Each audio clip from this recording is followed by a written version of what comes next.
Interesting third down situation. 3rd and 7 for the Eagles on their 49-yard line. McNabb has time, but the pass overthrown intended for Todd Pinkston, and good coverage that time on the part of Fernando Bryant. So 4th down, and the Eagles will have to kick. And when we talk about a conservative game plan, we don't necessarily mean that they're just going to sit back and allow Philadelphia to dictate. They will choose their spots to play aggressively. Good coverage by Fernando Bryant right there on Todd Pinkston, and they're going to be fundamentally sound more than conservative. Dirk Johnston has only punted 5 times this year, so he's got to get his work in, apparently. And Eddie Drummond going back to return for the Lions. And a terrific kick headed for the end zone. And the touchback will be called, and the Lions will bring it out on the 20 after the 51-yard punt. No score. Each team has had a taste of the football. Fox NFL Sunday is brought to you by Southwest Airlines, proud sponsor of the NFL and official airline of Super Bowl 39. Well, this morning it was Packer star Ahman Green. Now it's your chance to tell us who you want to see go 10 yards with TB on next week's pregame show. Log on to foxsports.com on MSN and choose from LeVar Arrington, Ray Lewis, Ty Law, and Warren Sapp. And then tune in later today to see who was selected. Tough break for the Eagles with John Ritchie, their fullback, shaken up on that punt. Good to see him. He is walking off the field right now at the top right corner of your screen, and they were checking the structural integrity of his knee, taking him through a whole bunch of tests. You can see right there he's limping a little bit. An interesting situation for the Eagles right now. They made Thomas Tepe, their backup fullback, inactive today on the roster. So if John Ritchie is unable to go, now all of a sudden, I know Andy Reid has a lot of packages that he likes to use, but that fullback package might have just gone out the window for the Eagles offense. Yeah, and he may have to put a tight end back there for blocking purposes. So we'll see if Ritchie can get back. Meanwhile, the Lions starting from the 20. Schlesinger and Jones in the backfield. The offense has not shown that much so far this year. And Harrington going up the middle on Ty Streets, the former 49er who played for Steve Mariucci, makes the grab, picking up 9. Joey Harrington really feels that Ty Streets does give them some good production at the outside receiver spot, even though Charles Rogers is gone. But a little stunt right there by the Eagles defense. They get Corey Simon around. Joey Harrington doing a good job, standing in the pocket, knowing he's going to take the hit and delivering the ball to Ty Streets. And this is a quarterback's dream, Daryl, is 2nd down and 2 to do just about anything. The ball on the 28. They'll run the ball to Jones. Jones has enough for the 1st down. Corey Simon brings him down. Very impressed are they with Kevin Jones, the rookie from Virginia Tech. As we said, the Lions traded up with Kansas City to get Jones in the 1st round along with Roy Williams.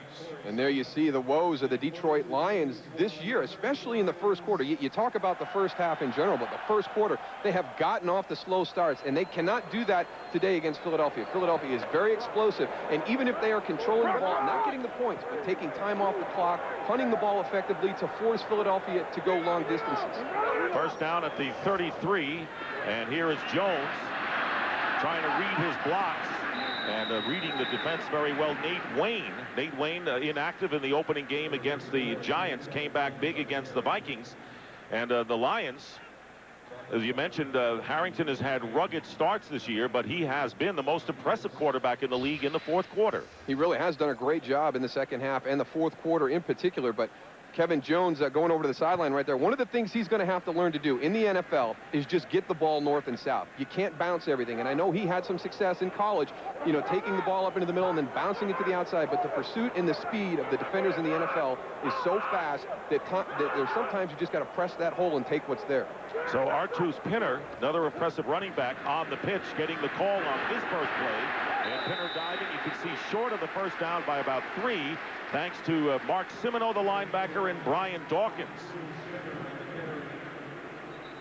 There you see Joey Harrington, how he has struggled in the 1st quarter, but look at those numbers in the 4th, and that's what you want to see, and that's where the Lions have won their first 2 games against the Bears and the Texans.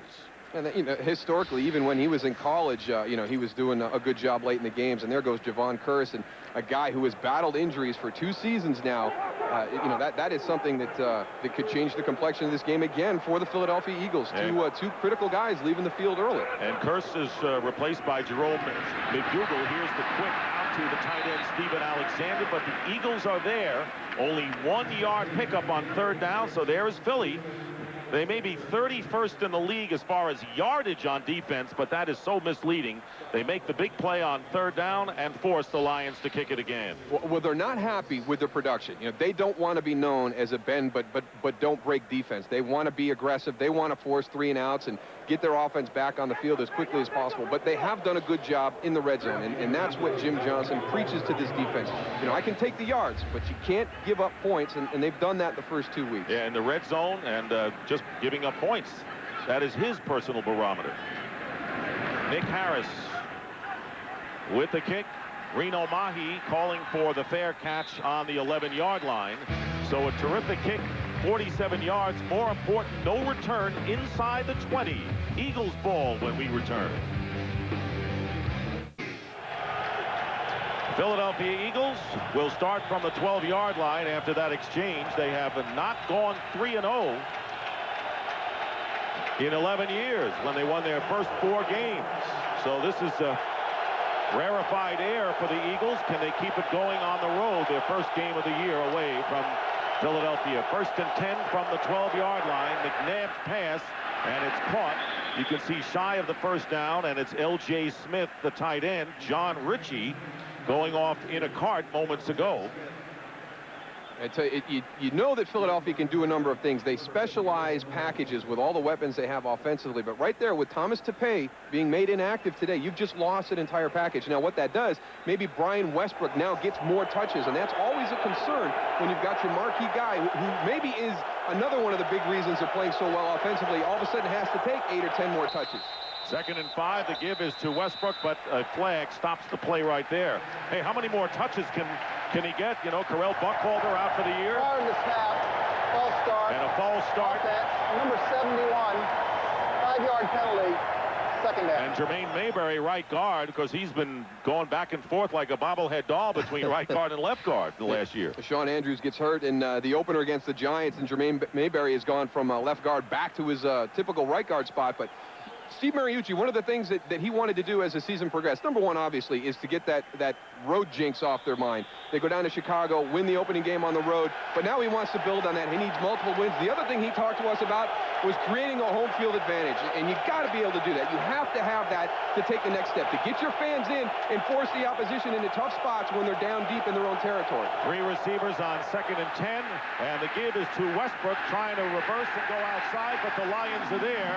The Lions very fast now with Lehman and Redding making the tackle. And right now for our first game break of the day, not our last, here's James Brown in Los Angeles. Hey, Dick, Rams looking to bounce back from a poor performance last week against Atlanta. Take a look at Mark Bulger, a laser shot of 32 yards. That was a post route to Torrey Holt.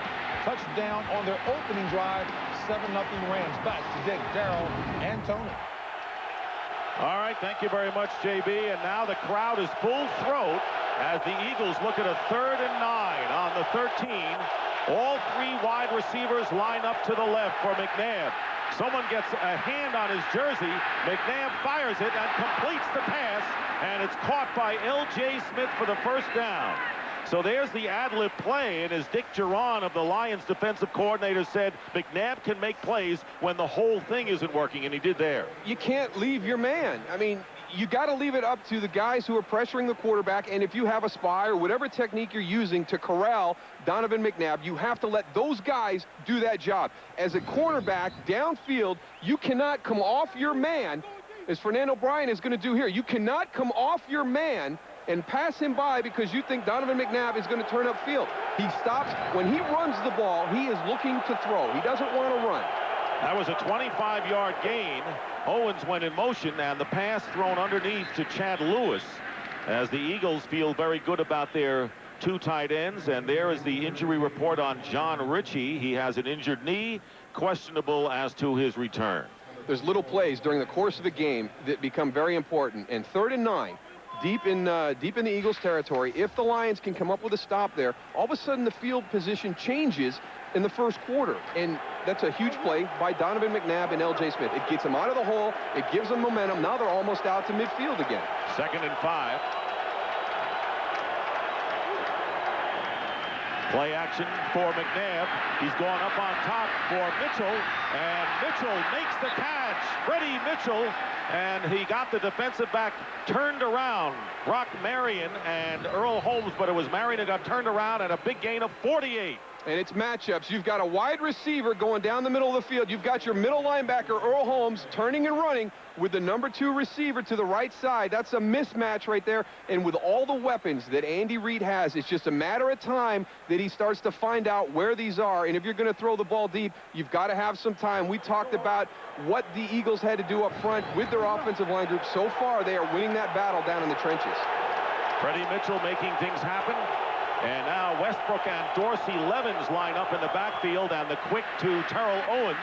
And Owens is wrestled down at the 5-yard line. So just when you thought that the Eagles wouldn't get many big plays on the Lions, they click on that 49-yarder. And that's the thing that Dick Jauron said his defense could not do. They could not give up chunks of yards. They had to force the Detroit Lions to march the ball, and that's what he was talking about with a fundamentally sound approach. They had to be very assignment perfect today to be able to slow this team down, and Andy Reid did a great job finding that mismatch, got a wide receiver man-to-man down the middle of the field with an inside linebacker. Now the Eagles will try to close the deal. 2nd and goal from the 6, and there's a one-pump fake, and this throw intended for Pinkston, and the flag goes down. It was Chris Cash who was defending. Cash forced to play with the injury to Dre Bly. Andre Goodman also out.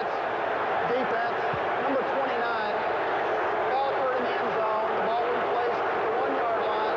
Automatic first down. I think the crowd doesn't like this call. And this is Donovan McNabb again. This play was designed for Chad Lewis in the middle of the field. You see the holding right there. It doesn't matter. PI in the end zone, holding in the end zone. It's going to be 1st and goal at the 1. So the crowd is upset right now, but that was a good call. You can't tug the jersey. You can't hook a guy. Hey, they know the rules. They had the emphasis all preseason and into the first 2 weeks. 3rd in the NFL, and Westbrook gets sent out wide to the right. And here is McNabb getting pressure, and the pass intended for Westbrook incomplete. And another flag goes down. Pass interference. Defense, number 52. That's James Davis, the linebacker, and another pass interference call. Automatic first down. You get Brian Westbrook outside, and it's holding. You know, they're calling these things much closer, and everybody knows it. The players we're talking about, I know the fans here in Detroit are upset. They're booing, but you know the rules. And that's, again, this offense finding ways to create mismatches. You've got Brian Westbrook, one of the more explosive players so far the first 2 weeks of the season, all the way outside in a one-on-one situation with a linebacker. And you remember the Eagles started on their own 12-yard line, and the crowd was all excited over that. So it is 1st and goal at the 1 for the Eagles. McNabb going in. No signal given as of yet. He may not have made it on 1st down.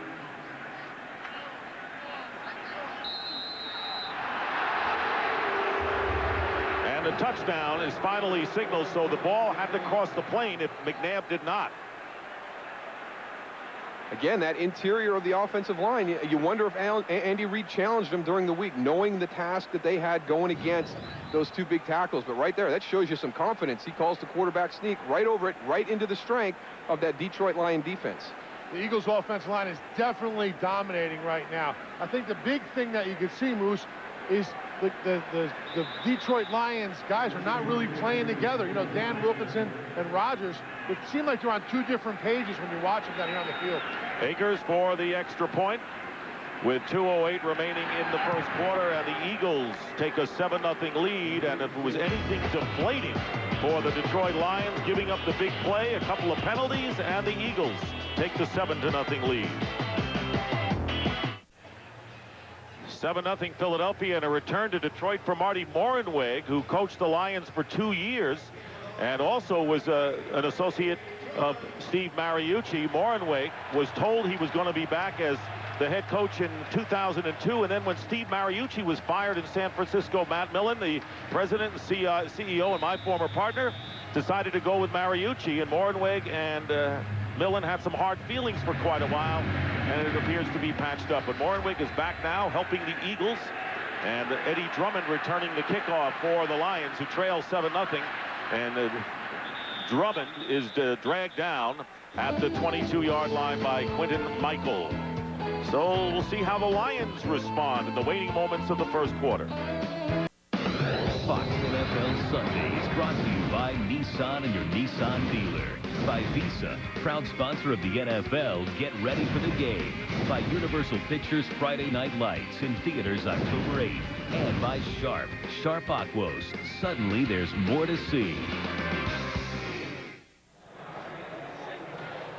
Lions find themselves in a 7-0 hole after an 88-yard drive by the Eagles, connecting on that big third down play. Artus Pinner and Sean Bryson are in the backfield. Kevin Jones, who was shaken up on that last series, on the sidelines. 1st and 10 from the 23. Joey Harrington, play action, rolling out, and the pass is dropped by Ty Streets. Well, we always have a stat of doom for each team. See if it comes through. Philadelphia Eagles 12-0 since last year when they scored in the first quarter, so they got that going for them. And the Lions lost their last 9 when they have allowed a first quarter score. Do we turn it off now or what? It's kind of double doom. Yeah, double.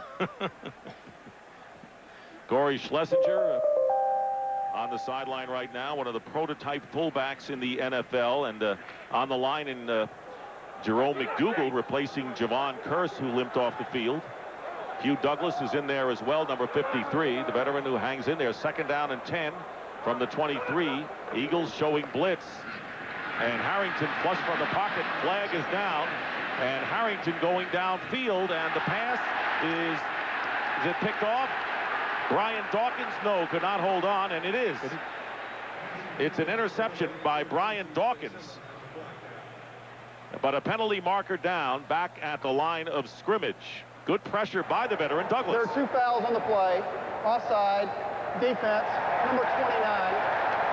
Holding, offense, number 73. The penalty's offset. 2nd down. And a big break for the Detroit Lions, who would have lost the ball on the interception. Penalty to Hood and Stocker McDougal. One of those little things that gets lost during the course of the game, but an opportunity for the Philadelphia Eagles to get the possession, and a great field position with the interception by Brian Dawkins, but offsetting penalties cancel that out. Roderick Hood, if you're going to come on the blitz, you got to be able to time it up, and you talk to these coordinators that like to pressure the quarterback, and it depends on if they have the guys, and one of those important things is not being offside when you're bringing that pressure. They're the offensive leaders underneath the Fox band. It used to be a Fox box. Pinner going in motion. No one in the backfield except for Harrington. The ball is deflected at the line, and it goes incomplete. That will bring up 3rd down and 10. Corey Simon got a hand on it, so the Eagles getting work from their tackles early on defensively. Well, that's one of the things that they wanted to see. And here's an interesting matchup right here in the NFL. Brother against brother. Jerome McDougal, number 95 for the Philadelphia Eagles, and Stocker McDougal, number 73. I mean, how many years has this been going on? How many times have these guys roughhoused in the living room, the bedroom as kids growing up? And to imagine that at some point you'd be out in an NFL football field going against your younger brother. What a great thing. 23 months apart, and they attended different high schools, so they were opponents even in high school. Harrington on 3rd down and 10 loses the football, and the Eagles appear to recover inside the 30, and they do. Roderick Hood recovers the fumble, so after the penalty nullified the interception, Hood says, I'll get it back for my club, and the Eagles recover in Detroit territory. See what happened to Joey Harrington here is he steps up and goes to run. You hear a lot of coaches want 2 hands on the ball. He just bumped it off of his leg. You see it more and more when the quarterbacks are starting to move up in the pocket and they go to run. Sometimes the ball just comes out of their hand. Sometimes they're bumping it on their own legs.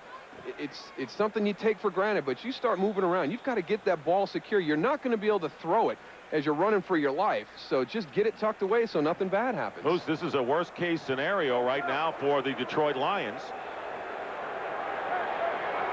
the hottest team in the NFC at 2-0, winning both their games by 10 or more points, leading for 7 and going for more into the end zone, and that pass is caught for the touchdown by Daryl Owens, and he has number 5.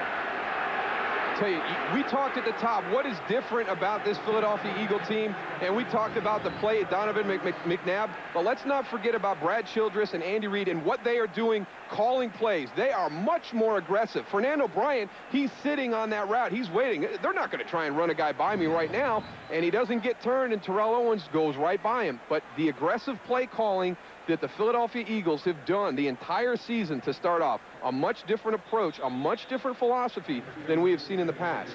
And Donovan McNabb now with 7 touchdown passes. He has yet to be intercepted. David Akers on for the extra point. So this has been a downer in the first quarter for the Lions, who are so excited about playing a team as good as the Eagles, but they trail 14-0 with under a minute and a half remaining in the first.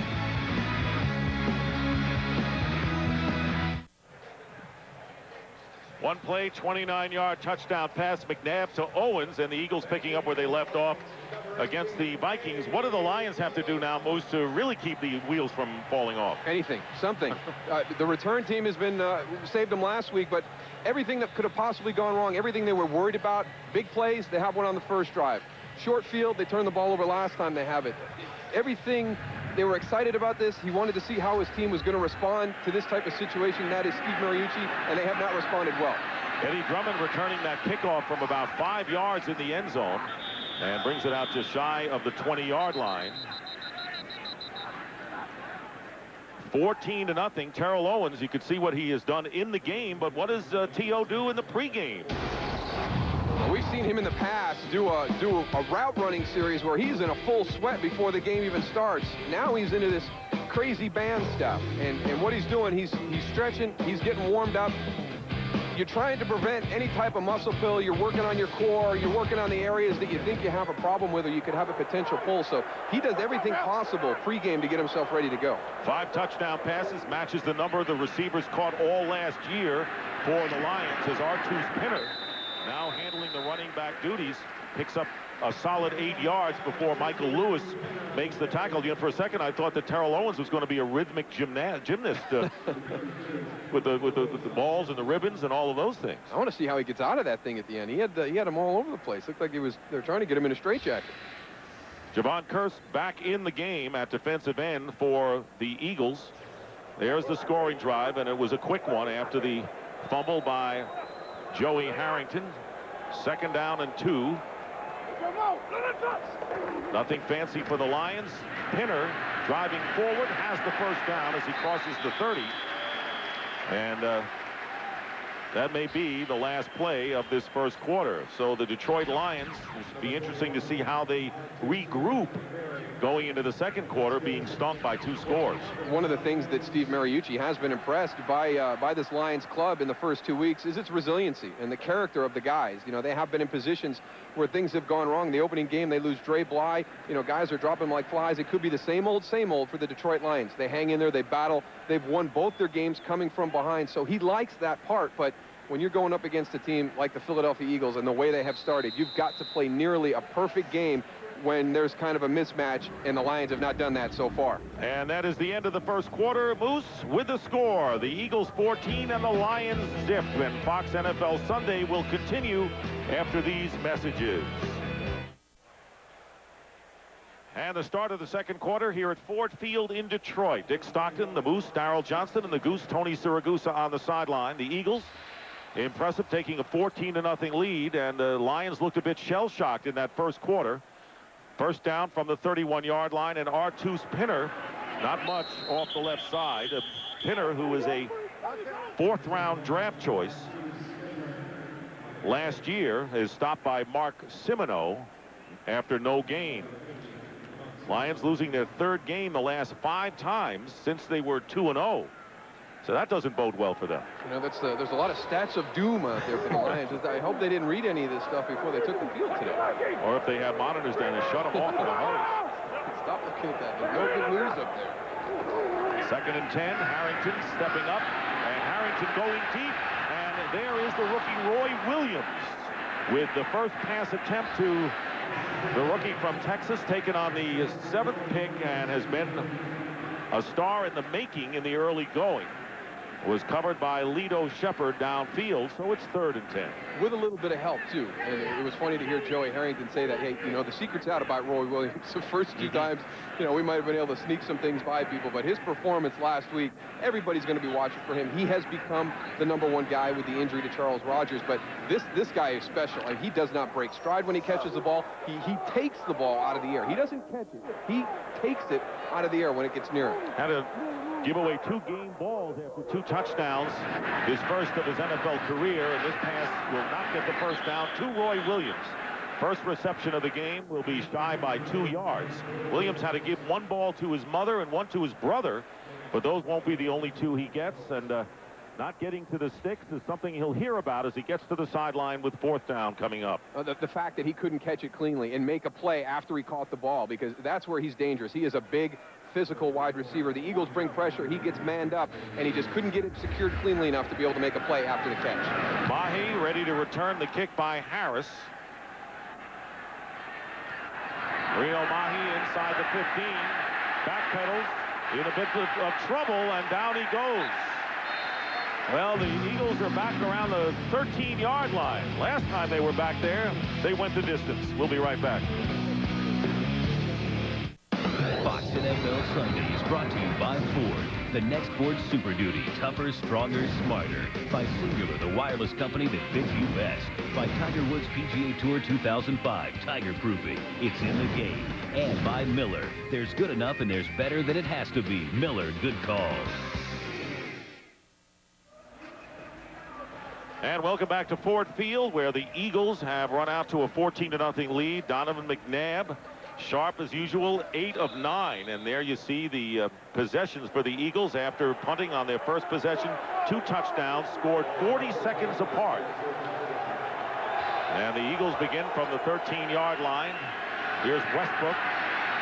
And the Lions are there. Westbrook will lose yardage in about 4, thanks to 2 linebackers, James Davis and the rookie Teddy Lehman. Let's take a look, Moose, at the first quarter numbers. Well, it couldn't have gone any worse for the Detroit Lions in that first quarter. They did exactly what they've done the first 2 weeks. Not a lot of yards, not a lot of productivity. They have a short field with a turnover to the Philadelphia Eagles. All the things that Steve Mariucci talked to his team about doing if they were going to be able to stay in the game deep into the 4th quarter and maybe sneak one from the Philadelphia Eagles, they did not execute in the first quarter. 2nd and 13. Dorsey Levens, who was signed before last week's game, his second tour of duty with the Eagles, is the running back going out on the pattern, and the pass underneath to Chad Lewis, the tight end, for a gain of 6. And 3rd down and long coming up. So once again, a test for the Detroit Lion defense against McNabb and all his weapons. Well, remember, the last time they went on that long drive, Detroit got them into a 3rd and long, a 3rd and 9 deep in Philadelphia's part of the field, and they allow the big play. So their work is not done yet. There's so many weapons on Philadelphia. We've seen some good mismatches that Brad Childress has created with some formation things.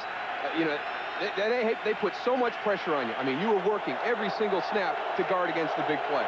3rd down and 7. And Westbrook goes in motion to the slot to the left. Out of the shotgun, and there was a movement there, and a false start will be the penalty against the Eagles. Prior to the snap, false start, offense, number 71, 5-yard penalty, 3rd down. Second penalty of the game on Jermaine Mayberry. The Eagles only won 3 and out in 23 possessions this season, and could be facing their 2nd in that time. So 3rd down and long once again, now 3rd and 12. Here comes that crowd again. One of the things that Steve Mariucci wants to do is create some advantage here at Ford Field. These guys have got to stay behind this team. They can't give up because the score is starting to get away. Showing blitz and pulling back. And here is McNabb, and he dumps it off to Westbrook. And Westbrook, getting movement, will get the first down. Unbelievable. Bullying his way out to the 25-yard line. He got the last 5 on his own, picked up 14.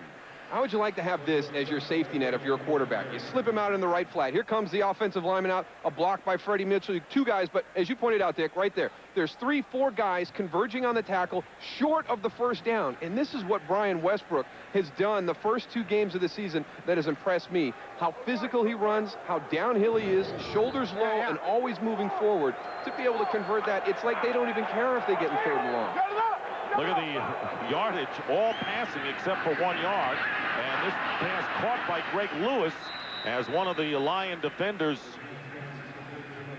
got a little anxious. A 13-yard gain. You've got to be able to tackle well. If you're going to put yourself in these positions, Fernando Bryant has to be able to tackle well. Does the right thing by missing him on the outside and forcing him back into pursuit. But he's got to be able to make the break on that ball and get up and get Greg Lewis on the ground by himself. Good hustle by Brock Marion, who was up tight in the formation, coming back to get a tackle. And another first down for the Eagles. So they started on the 13th and now on their 38. By the way, that 1-yard rushing was the quarterback sneak, the touchdown by McNabb.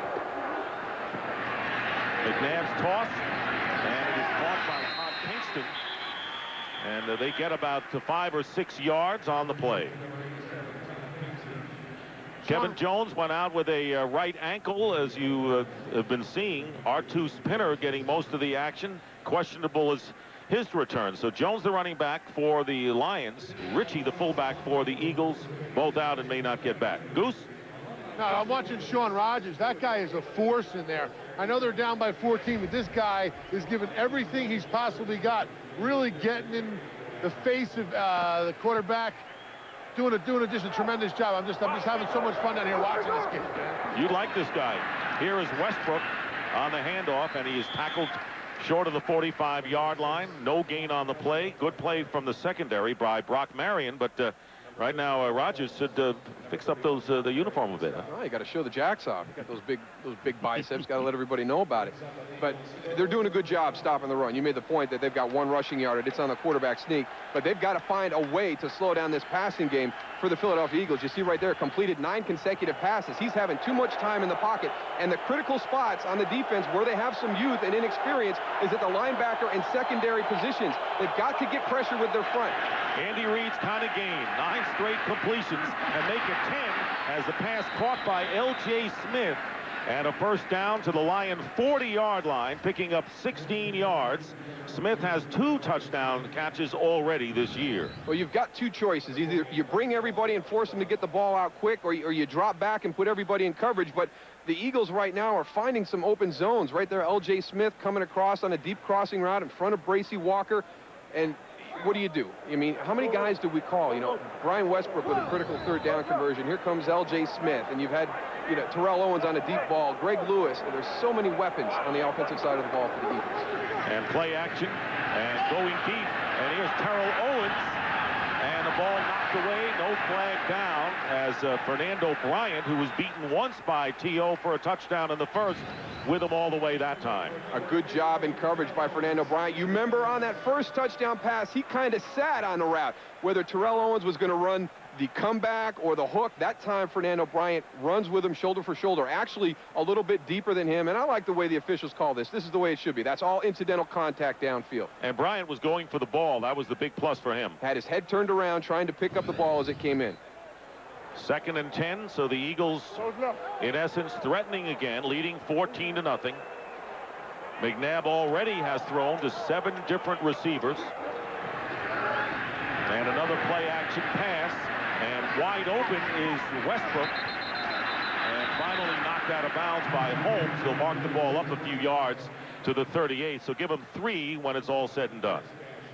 That's a throw right there that you don't see many people do. They fake it to Brian Westbrook. He goes out in the left flat, and Donovan boots across to the right, but he has the arm strength to get it all the way back across the field without the threat of an interception. Does Andy Reid love this kind of passing game? Because he once told us a couple years ago, if I could never run the ball, I'd be very happy. I know I have to sometime, but this is an air show. But he's got his excuses right now. It's one of those games where, they're pretty strong up front with that defensive line, and I see some vulnerability in the linebacker level and the secondary, so maybe we should just throw the ball all afternoon today. 3rd down and 8. So once again, 3rd down situation for the Lions defense to try to keep the Eagles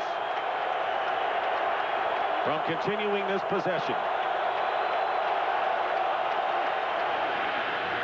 And here is McNabb, and he drills it, and the pass is caught. Great catch by Freddie Mitchell.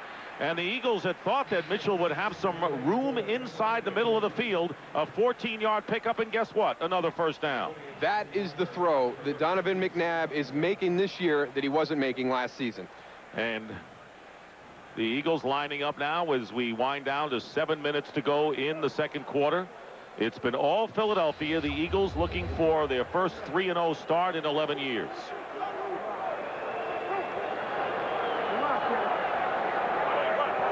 This is the 11th play in the drive. The handoff to Westbrook. And he bounces off a couple of tacklers.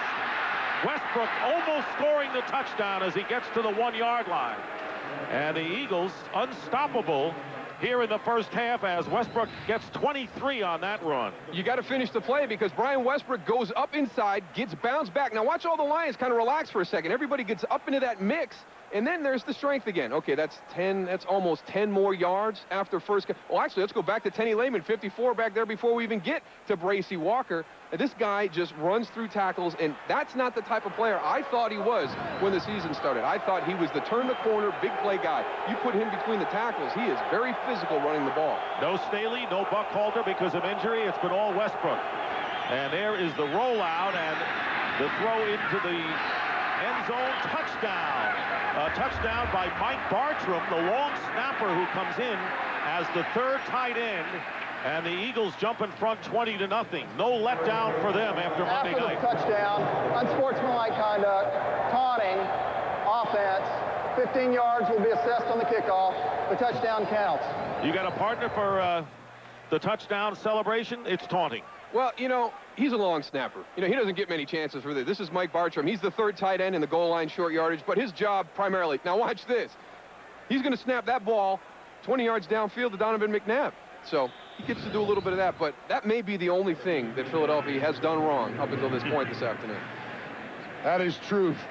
I'll tell you what, that was a nice snap there, Moose.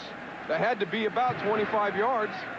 Extra point by Akers is good, and the Eagles lead the Lions 21-0 with just under 6 minutes remaining in the second. 21-0 in favor of the Eagles, and even Mike Bartram gets into the act. His 5th career catch, 4th touchdown. Why?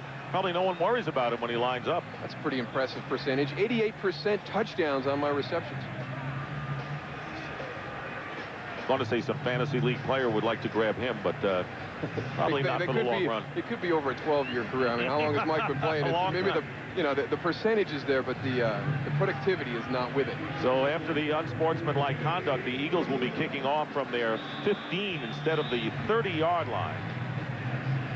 And the Lions looking for any kind of a bright light. The only light we have coming up through some of the windows here at Ford Field. Look at this kickoff by Akers, and Drummond slipping about inside his 10-yard line and gets to the 22. So even getting an advantage doesn't help the Detroit Lions, trying to dig their way out of a 21-0 deficit against the team looking awfully sharp.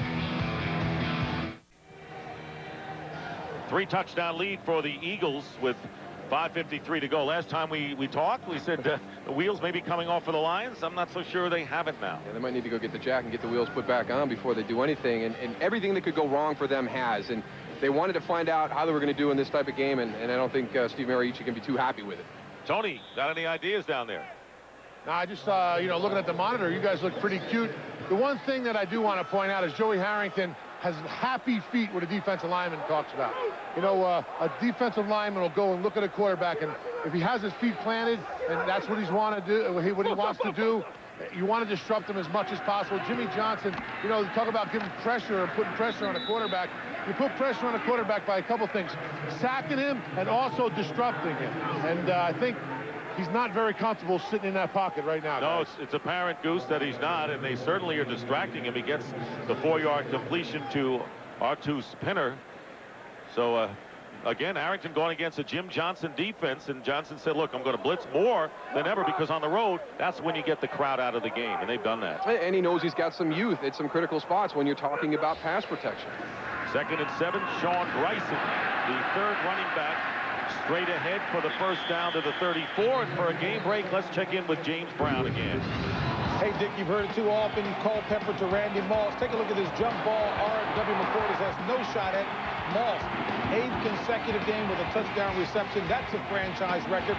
Minnesota on top, 7-6. Back to, well, hey, Dick and Daryl, Tony called you guys cute, so back to the cute announcers.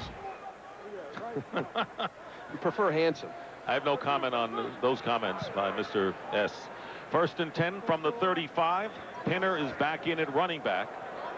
Casey Fitzsimmons, the second tight end, has come in. And Harrington up the middle. And the pass caught by Pinner, but Mark Simoneau is right there to nail him at the 40. That's exactly what Tony was talking about, the happy feet. He's going back. He's not even setting. In this West Coast style offense, whether it's the 3-step, 5-step, or the 7, you get back, plant, hitch, and then throw. He's going back. When he plants, he's already moving up in the pocket. He is very uncomfortable when he gets back there to throw the ball. And right now, I wouldn't want to be going it because it's the strength of what Philadelphia is doing defensively. They have had success running the ball. Look at, I mean, those feet are moving. He's trying to find a guy. I'd come back. I know they're down 21, but they got to run the ball and take some of this pressure off. 2nd down and 5. And the pass bobbled, but caught by Roy Williams. He has the 1st down. And Roy Williams, very physical receiver. And as you mentioned, the secret is out about him. 8-yard pickup. Michael Lewis down on the field, injured for Philadelphia. And here comes number 11, Roy Williams, across just on a little shell route. Lucky to get away with 2 touches right there in the NFL. You don't get that second touch very often. And then very physical at the end of the run. And that was one of the things that Brian Dawkins mentioned about Roy Williams, was the fact that he tries to create that physical presence outside at the wide receiver spot. Reminded him a lot of David Boston. Yeah, the injured Miami Dolphin receiver, Michael Lewis, the injured Eagle, who has played very well. Lion fans awaiting their team to wake up, trailing 21-0. Quentin Michael replacing the injured Michael Lewis at strong safety. 1st down at the 47-yard line. Bryson gets to midfield, bringing up 2nd down. 3:20 remaining in the 1st half. Dick Stockton along with Daryl Johnston and Tony Siragusa. Quiet here. Why not, with a 21-0 lead for the Eagles, showing no letdown at all from their big win against the Vikings on Monday night. There's Jerome McDougal, who's going against his brother Stalker McDougal. Lions under 4 yards per play. I won't get it done. 2nd and 8.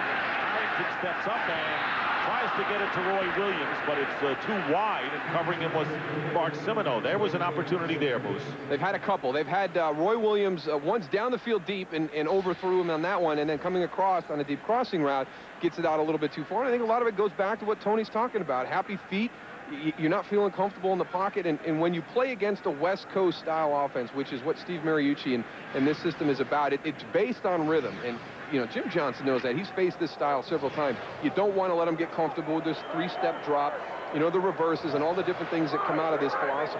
Michael Lewis back in for the Eagles. 3rd and 7. Showing blitz. Quick around the end, and Harrington didn't have a chance. Javon Curse, and that's exactly why they got him, for the pass rush. And Curse around in a jiff, and a big loss of 10 yards as the Lions have to kick again. Just the speed to move once he gets on that upfield shoulder, the way he can turn. I mean, he doesn't continue to go upfield. Once he gets on the tackle's upfield shoulder, it is a 90-degree turn right there. Now I am coming straight at the quarterback. And now they don't have to blitz. You got a guy like Javon Curse. You don't have to blitz to get pressure anymore. It's just a luxury for that defense. First sack since joining the Eagles for Javon Curse. Reno Mahi trying to find running room and cannot, as he is stopped at the 12-yard line with 2:10 remaining. 51-yard punt. And not much to brag about for the Detroit Lions so far in this 1st half, as the Eagles have had it all. Donovan McNabb with a 1-yard sneak, 2 touchdown passes for number 5. Coming up next, the 2nd half of our Fox NFL Sunday doubleheader, and it's a beauty. Brett Favre, Peyton Manning, Packers and Colts. Some of you will see 49ers against Seattle, but what a battle that's going to be. A great shootout in the Dome in Indianapolis. Oos? How do the Packers respond after letting one slip through their fingers last week at Lambeau, no less? Eagles showing a lot more. Coming off that big win, they won another one. 1st and 10 from the 12-yard line. And completing the pass, that is 17 of 19. Todd Pinkston on the reception for Donovan McNabb. 2 touchdown passes, no interceptions. And the clock stops at 2:04 remaining as the Lions call a timeout. Can things get any better for Donovan McNabb in this young season? I don't know. It'd be hard-pressed to see him play as well as he has consecutive weeks. And, you know, we mentioned the point earlier before. There was Freddie Mitchell's coming across the middle of the field, and he steps up. He's on the move, and he delivers the ball on the run to Freddie Mitchell. And that was a pass that in the past few seasons he was questioned about his accuracy, the fact that he wasn't able to hit the wide receiver on the go and allow him to turn upfield and make additional yardage. We've had them twice this year.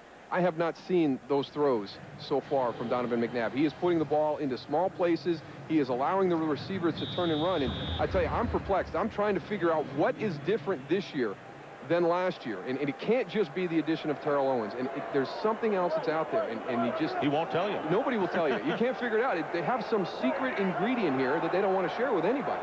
There you see the offensive leaders across the top. It'll be 2nd down and 3, and McNabb gets hit. One of the rare times the Lions have gotten to him as he tried to get that ball to Chad Lewis. And a 2-minute warning here at Ford Field with the Eagles spinning a first-half shutout, 21-0. 2 minutes remaining in the first half. The Eagles leading the Lions 21-0. Eagles have been proven for many years that they know how to win on the road. 7-1 last season. And they kind of, like Detroit, I would think, this is their first visit back here in 20 years. If it goes this well, they'll probably want to get back here sooner than 20 years from now. Their athletic director will put them on the schedule every year. Let's do a home-and-home series. 3rd down and 3. Eagles on their 19. Pitch to Westbrook. And Westbrook with a flag down will have the first down pending the penalty. And it'll be a holding penalty against the Eagles, nullifying the first down. Holding, offense, number 89, half the distance to the goal, 3rd down. Chad Lewis holding, so it'll be half the distance. And talking about that second game of the doubleheader, we've been all over McNabb and how great he has been. What about the Brett Favre and Peyton Manning matchup coming up next on Fox? Well, both of these defenses are really going to be challenged this afternoon. Brett Favre, you look what he's done throughout his career, and then Peyton Manning has just been on a roll lately. But the defenses have been the questions for both of these clubs. You know, is Indianapolis, is that defense going to take the next step, you know, to get the Colts past that hump? You know, Green Bay, you know, there was a change from Ed Donatel to Bob Slowick. I thought they were a little bit too aggressive last week against Chicago. Peyton Manning will make you pay the price if you blow any type of assignment. He will, and it should be a shootout. That's the second half of our doubleheader. Fake handoff, and McNabb back at the 1-yard line, and the pass is broken up. Terrell Owens, the intended receiver, and Fernando Bryant. He's tightened up his play since he got beaten by T.O. in the first quarter for a touchdown. Yeah, he kind of sat on a route expecting something to break in front of him. And this play, they did a good job because he wanted to get Freddie Mitchell inside, and then Terrell Owens is working back, but there's Fernando Bryant, step for step, makes a good play on the ball to prevent that first down from being converted. And a penalty, offside call against the Lions. And it was called on James Hall, the defensive end. So another play for the Eagles, at least on this series, with 1:48 remaining in the half. Another one of these hidden things in that you don't see in the box score. The defense makes a stop. They're going off the field. Philly's going to punt. Their offense will get the ball back with 1:48. Let's see if Donovan McNabb can take advantage of this with a conversion and then possibly run the clock out or get more points before halftime. 3rd down. It looks like the same play as the last one. McNabb in the pocket, throwing it up down the middle of the field for Freddie Mitchell, and it goes through. And Mitchell had beaten Brock Marion, the safety downfield, and it went through his hands. That is the aggressive play calling of the Philadelphia Eagles this season. They are in a 3rd and 7 situation. They just ran this play exactly right, Dick Stockton. The same action. What the difference was? Freddie Mitchell stopped and came back to Donovan McNabb. They give you the same look up front. If you're a safety sitting back there in deep half, you see the same thing. You're going to start to move up to try and bite on that, and all of a sudden they try and slip Freddie Mitchell past you for a big play. Dirk Johnston coming from the 5, and this is where the Lions need a return from Eddie Drummond, but another great kick this time by Johnston, and Drummond can't get away. Great special teams coverage by the Eagles, and it was Roderick Hood who had a hand on the leg and wouldn't let go. And we want to remind you that coming up on the Visa halftime report, JB, Terry, Howie, and Jimmy will have scores and highlights from around the league, and the Fox Sports ticker has up to the second scores and stats. It was Hood who got his hand on the leg, and then the Trotter came in after that. So Andy Reid has things going his way, and as he passed Dick Vermeil for second place on the all-time list for winners as Eagle coaches with his 58th win against Minnesota. Still got to get to that big game, though. Dick Vermeil got to the big one. He didn't win it, but he got there. He got there. So you know that those Eagles fans, that's what will separate Andy Reid. It goes down, and this time on the safety blitz, Brian Dawkins, who did not play at all in preseason and just getting back into the swing of things, and a sack and a loss of 6. And he's going to come right there onto the inside. And, you know, Joey Harrington told us that watching these guys on film, they were unconventional. They are not unconventional. They just do things differently. They have confidence that their guys can get there and get into positions that most guys can't. Sean Bryson on 2nd and 16. Will still leave him 9 yards short of the first down after picking up 7.5. Ike Reese on the tackle. Under a minute remaining in the first half, and the Lions have 1 timeout remaining. So let's compare these two quarterbacks and the times they've been sacked. Kind of surprising there to see Donovan McNabb that high on the list, but you know, with a West Coast style offense, the ball comes out quick, and you know, you talked to Tony Siragusa about it. It's very frustrating with these 3-step drop systems when you can't get there. He probably has a bunch of balls batted down, but you know, I'm surprised to see that stat on Donovan's part. Tony, we're bringing you in, kid. Yeah, I hear you guys. You know, that is frustrating. The only thing as a defensive lineman, when you get that 3-step drop, is getting your hands up and tipping balls. But, you know, there's a lot of things going out down there today with the Philadelphia defense, and it's frustrating. I know how it is. I've been in a situation where I've been 1-15 and haven't played a real good game, and the Lions really going to have to get some momentum going. It's just really morbid down here on the field, tell you right now. That's a description. 3rd down and 9, and Harrington completes the pass to Roy Williams, and he goes out of bounds, gets the first down into Philadelphia territory to the 45-yard line, an 18-yard pickup. And it goes back to the consistency, right? I mean, that's a good route by Roy Williams, thrown on time by Joey Harrington. So every once in a while you see that glimpse of something positive, but, you know, credit the Eagle defense for not allowing Joey Harrington to feel comfortable in the pocket and be able to throw these pass routes on time. You know, it seems Joey Harrington is only looking for Roy Williams out there. I mean, he has a bunch of other receivers he's got to get the ball to, try and mix it up a little bit. You're right. He doesn't look like he's looking around the field. Looks like he's looking at one receiver and one receiver only. You're right. He's got Streets and Azakim to the right side, but he's looking left, and he completes it to Roy Williams. And why not, Goose, as he completes another pass to Williams, and the first down at the 22, picking up 23 yards. Why not look to number 11? Well, the Eagles are just going to go and start defending him, putting 2 guys on him, tying him up. Well, you got to open it up a little bit. They spike it to stop it the clock at 32 seconds. So it's Roy Williams or bust the way it's gone for the Lions as far as their wide receivers go. And that's kind of the complete opposite of what we're seeing on the Philadelphia side, where Donovan McNabb is just got a ton of weapons to work with, and you know, Tony makes a great point. If you're going to start focusing on him, you know, they've got viable receivers. Ty Street's a veteran that's used to this system. Azakim, who works the slot probably better than anybody in the NFL still. They've got Steven Alexander, who's a perfect fit at tight end for this system. Well, 3 would be better than nothing, of course, but 7 is really what the Lions need before intermission. 32 seconds remaining. Here comes the pressure up the middle. Harrington's pass caught by Roy Williams again, and I think his forward progress should give him the first down, and you can see the timeout signal by Harrington flat on his back stops the clock at 24. And right now Darwin Walker, who did not practice with a strained calf this week, is slow getting up for the Eagles.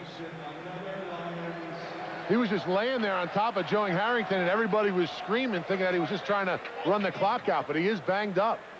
You got to watch out for those big quarterbacks. You know, just because you come free and get a shot on them, that doesn't mean they can take it. You wonder what happened to Darwin Walker. A good hit by Walker because it was not helmet to helmet. No, and very heady by Joey Harrington right there. Trying to get the play stopped, trying to conserve as much time as possible. He's a heady guy. Goose, you got a chance to meet Harrington. For us, it was the first time the other day.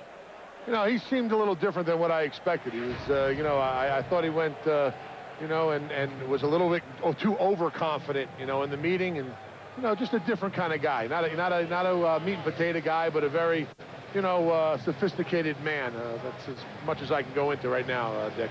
More champagne and caviar than meat and potatoes? Yeah, I wouldn't see him going out and ordering a beer anytime soon, to tell you the truth. In other words, he may not be your kind of guy, Goose. No, he's the kind of guy that's on the other side of the club than I am. He's over there with the champagne and the caviar and the also the strawberries with chocolate. You know, we get the idea. Okay. You guys need me anymore? I'll be right here. All right, we may call on you. Meanwhile, Walker is still shaken up. Walker and Jerome McDougal, who had a groin injury, did not practice during the week, but they were activated and playing today. They're going to run a stunt. There goes Ike Reese up into the middle. Darwin Walker loops all the way to the outside. There's 97, and you know, it looks like as he came around the corner on that stunt that he got to Joey Harrington before he felt like he was going to get there, and he never got himself down to make contact. And you know, sometimes all you got to do is hit your head and have it move the wrong way when you don't expect it, and you get one of those burners.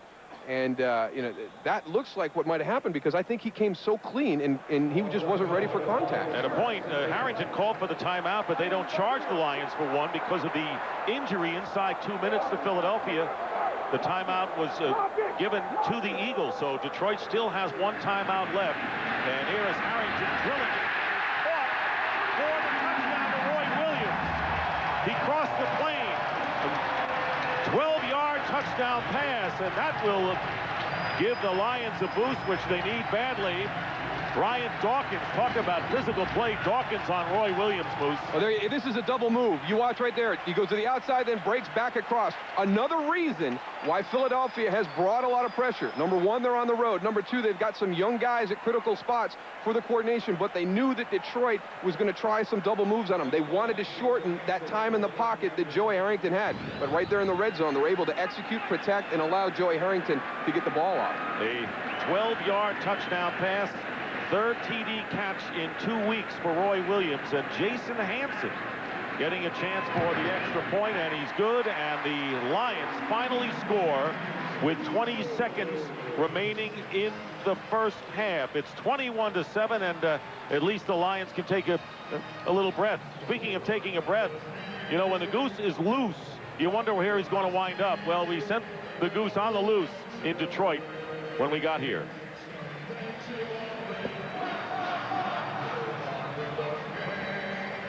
Upside down. No, he put it right side up. That's right, us, man. What's up, man? Good to see you, baby. Hey, what'd you work?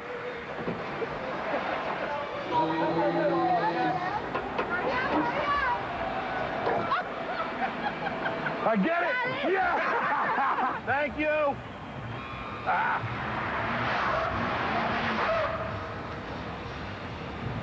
Went to the truck factory here. Where else? If I'm getting ready to buy a Ford pickup, I want to know the VIN number of every pickup truck that Tony Siragusa was near on his visit to that factory. Well, if you want that one, Moose, it's at the hotel. I took it. No one said anything. It's amazing. You just drove off, right? I'm waiting for the Ford family to come down here and send me a bill. So the crowd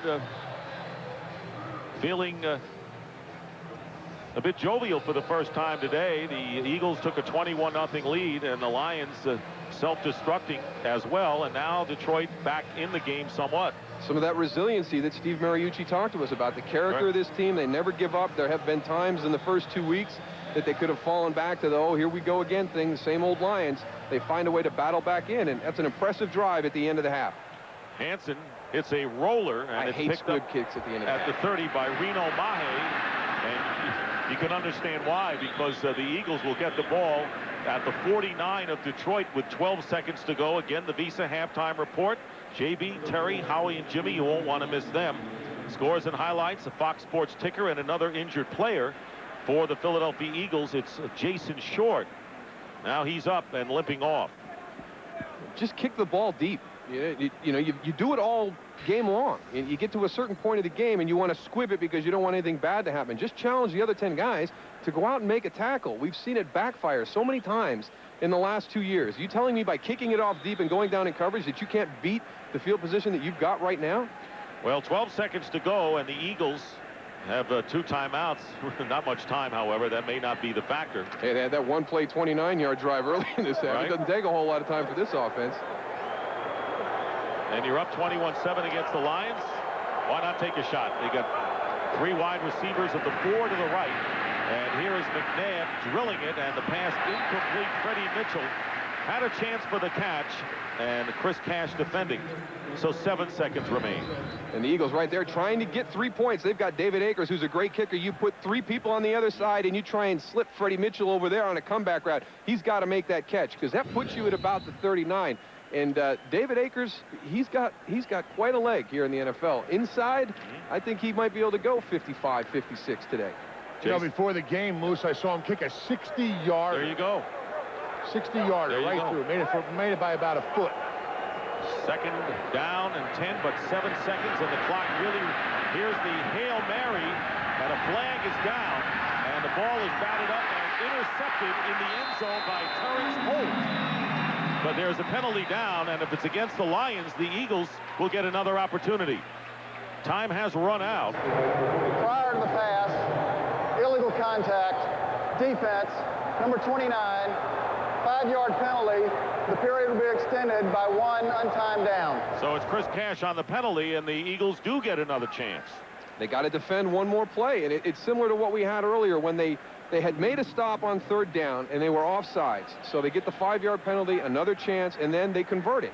So you're giving a team who's on a roll right now extra opportunities. And we've talked about it this half. Detroit had to play nearly perfect, and they had to have some help from Philadelphia. Right now, Philadelphia is playing nearly perfect, and they're getting help from Detroit.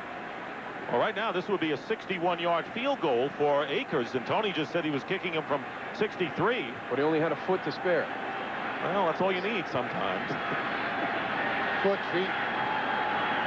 So this is the extended play with no time remaining in the first half. McNabb stepping up, firing in the end zone. And all they had to do is bat it down, and that's what happened, and it was deflected away.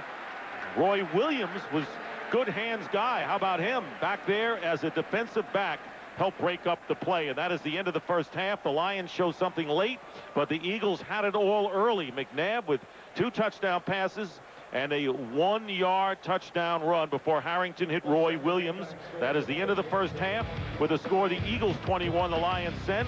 Fox NFL Sunday continues. We'll be back here at Ford Field after these messages.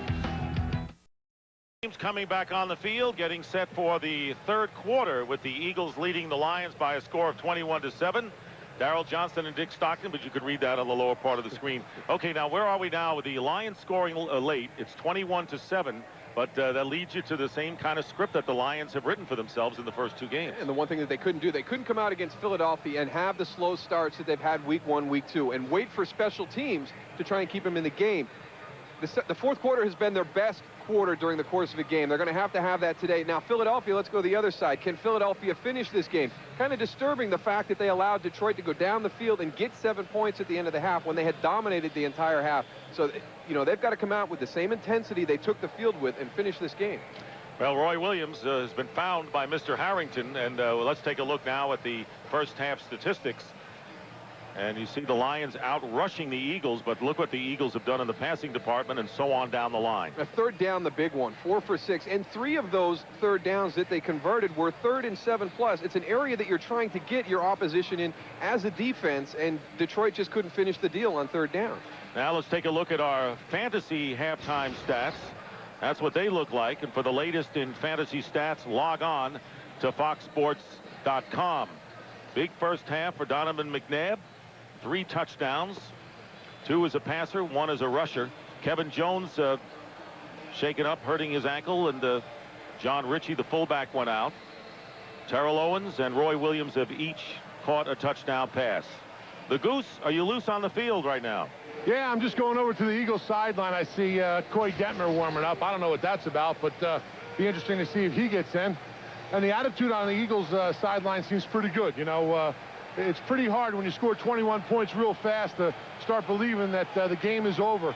I think it was a little bit of a wake-up call when the Lions went down there and scored on them. So I just want to go over here and check out, see what they're feeling like, and I'll get back to you guys as soon as I get an idea. Well, Coy Detmer's coming in. You've got a scoop, Goose, and Jason Hansen getting set to kick off. The Eagles will get the ball first. J.R. Reed, who has been a sensational kickoff return man, wearing number 30, the same number worn by Brian Mitchell, 4th-round draft pick from South Florida. Reno Mahi is right with him back there. And the second half is underway. And it's J.R. Reed on the return, tripped up, gets away, and as we saw a couple of weeks ago, hard to bring down as he carries it out to the 27, a 24-yard return.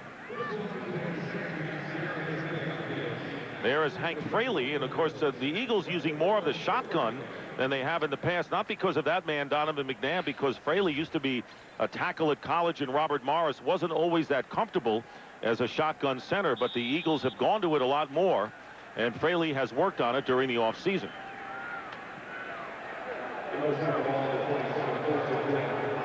First down for the Eagles on the 27. Westbrook and Levens are the split backs. Lewis, the tight end, in motion, and McNabb can't go anywhere. Down he goes, and that pocket just collapsed. And James Davis makes the defensive play, a loss of 8.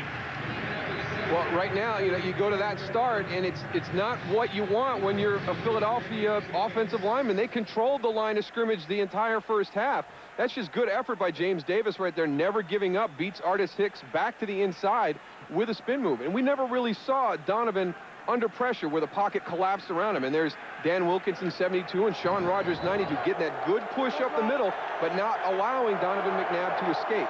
First sack of the game by Detroit. They spread out the offense, and the screen to L.J. Smith, and look at the tight end in open field, L.J. Smith, and what a find he has been, combined with Chad Lewis. A great 1-2 pass catching tight end combination, getting 27 yards before Marion brings him down. Oh, an extremely athletic guy. They're just going to come in, sell the pass rush, just slips underneath. A good play call right there, good kick out block by Jermaine Mayberry, number 71, and then, as you pointed out, some nice open field running by L.J. Smith, big tight end, moving very well in the open field. Now Reno Mahi is in the backfield. First play from scrimmage for Mahi, and this pass caught by Pinkston and going out of bounds of close to the first down, maybe shy by a yard. This is just an offense right now that is playing with a tremendous amount of confidence. It really doesn't matter what situation they get into by down and distance. I think that they feel that they can convert anything. And in that first half, you know, they had 5 chances at 3rd and 7+. They got 3 of them. You know, they can throw a screen. They've got the guys in the offensive skill positions to take the ball, the necessary yardage, but also to create stuff when it's not really there. 2nd and 1, and they bring in Mike Bartram, the tight end, who caught a touchdown pass earlier. He and Chad Lewis are the tight ends. They need 1 yard. They give it to Westbrook. Westbrook will get the yard as he goes out of bounds as the Eagles march into Lion territory. 6-yard pickup in the opening minutes of the 3rd quarter. The productivity that Philadelphia has had on first down really puts them in a good position. Detroit actually doing a very good job themselves at over 5 yards per play on first down. But when you talk about what Philadelphia has done this season, a lot of it has to do with getting into that 2nd down area where really their entire offensive playbook is open. You know, they're not forced into an area by the opposition's defense. They can really pick and choose their moments, and it's really paid dividends. I think what they're doing on first down is another huge plus why they're playing so well offensively. From the 39 of the Lions, the pass underneath, and it's caught about 3 yards shy of the first down by Mike Bartram. And an 8-yard pickup, make it Chad Lewis on the reception. So it'll be 2nd down coming up, 2nd and 2. And if the Eagles have to hunt and peck, they'll hunt and peck. They'll beat you whatever the opportunity is for them on the offensive side. Do they have the ability to execute and go 10 plays, 11 plays, 12 plays for a touchdown? As we saw earlier, you know, they can also line up and grab a chunk from you with a 29-yard touchdown pass on a short field to Daryl Owens, but we've seen a couple other plays break for big yardage. So, you know, it's kind of pick your poison with this offense. 2nd and 2, and they pick Reno Mahi, who picks up the first down and still stays in bounds. Mahi was not about to go out of bounds, and he picked up about 9 more yards, 19 in all. And here are the Eagles going at it again. And this is good patience by Reno Mahi, because they have number 94, Marcus Bell, gets great penetration. He doesn't panic, gets to the outside, and then look at how he sets up his blocks. Brian Westbrook, a guy who's on the outside, draws attention, you know, as a receiver, but he's downfield throwing a block for Reno Mahi. And that got an additional 6 yards on that carry. So you have Westbrook drawing attention away, and so is Daryl Owens. So you have when you have other weapons, you can use those guys as decoys. From the 14-yard line, first down, McNabb straight back, completes it to Westbrook, and he is down at the 8-yard line. And 4 minutes have elapsed here in this third quarter, and the Eagles on the march again.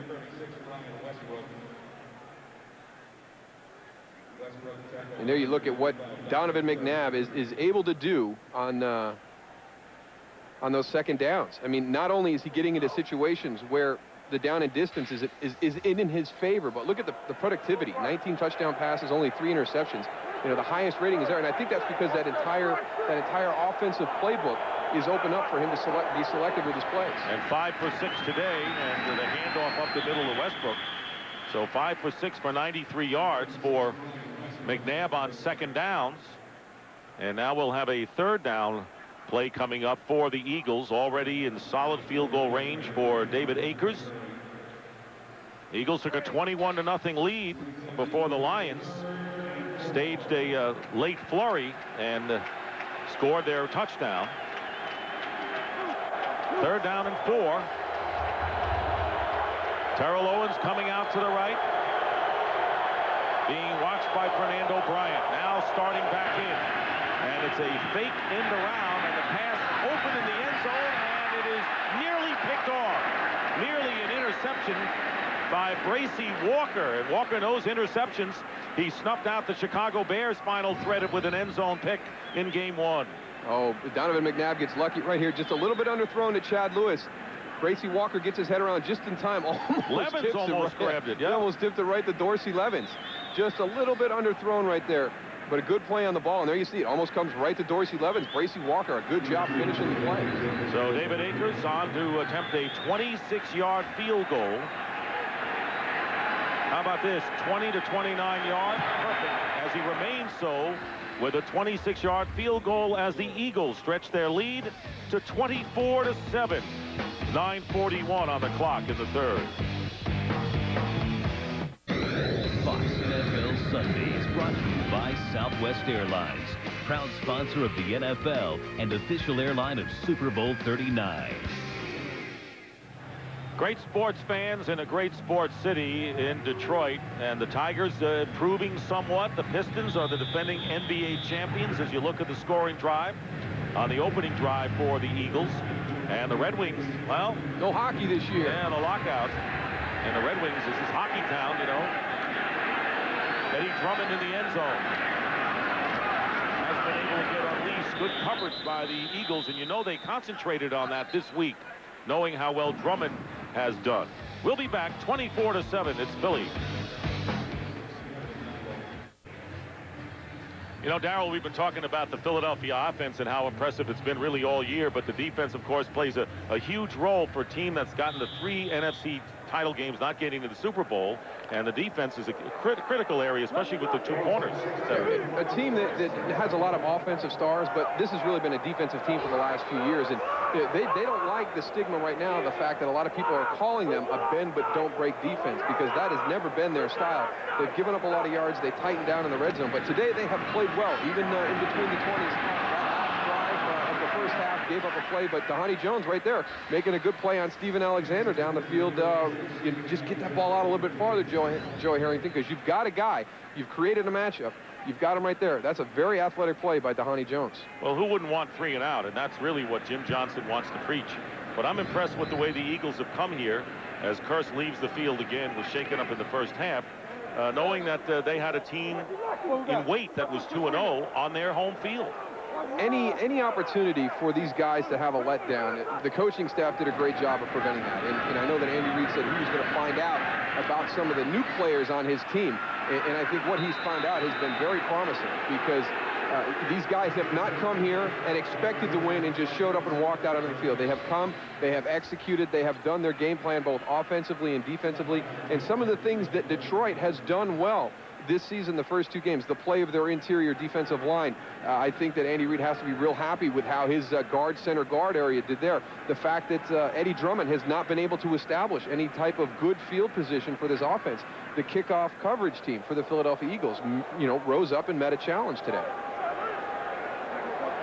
3rd down and 13 with 8:45 remaining in the 3rd quarter. Harrington getting time, taking up. He's not going to get close. The problem with that is that Harrington had to get out to the 26-yard line for the 1st down, and you knew the Eagles weren't going to close in before he got too far.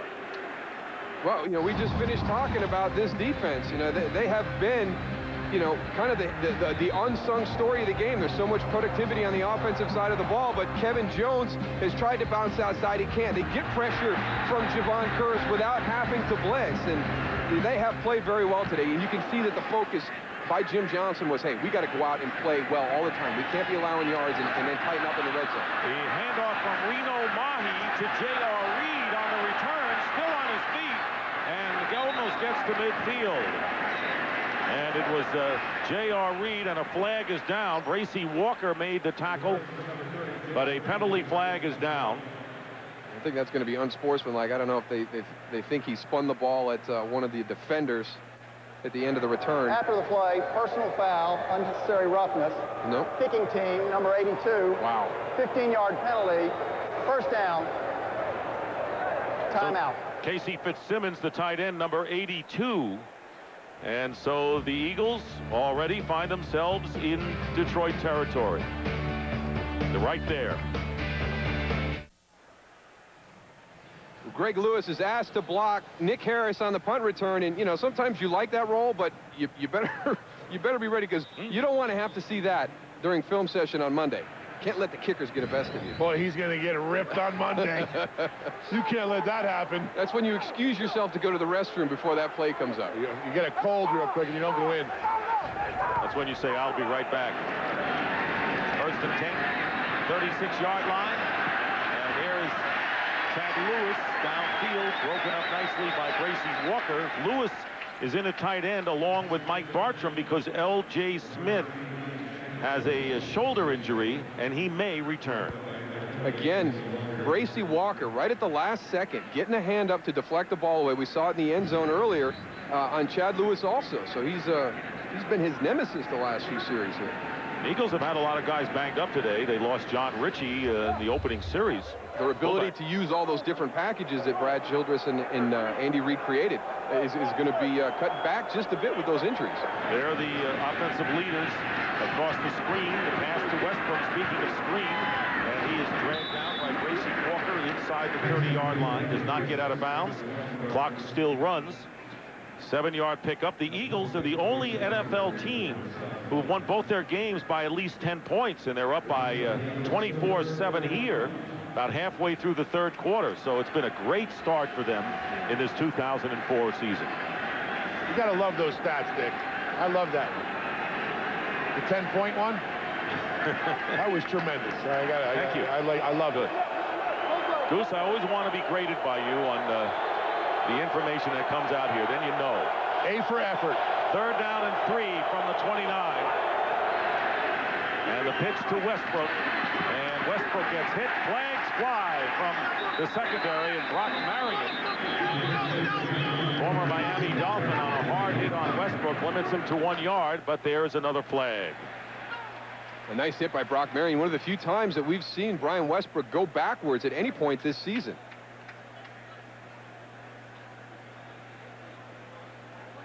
Terry McCauley, the referee, and it looked like holding against the Eagles from the early signal.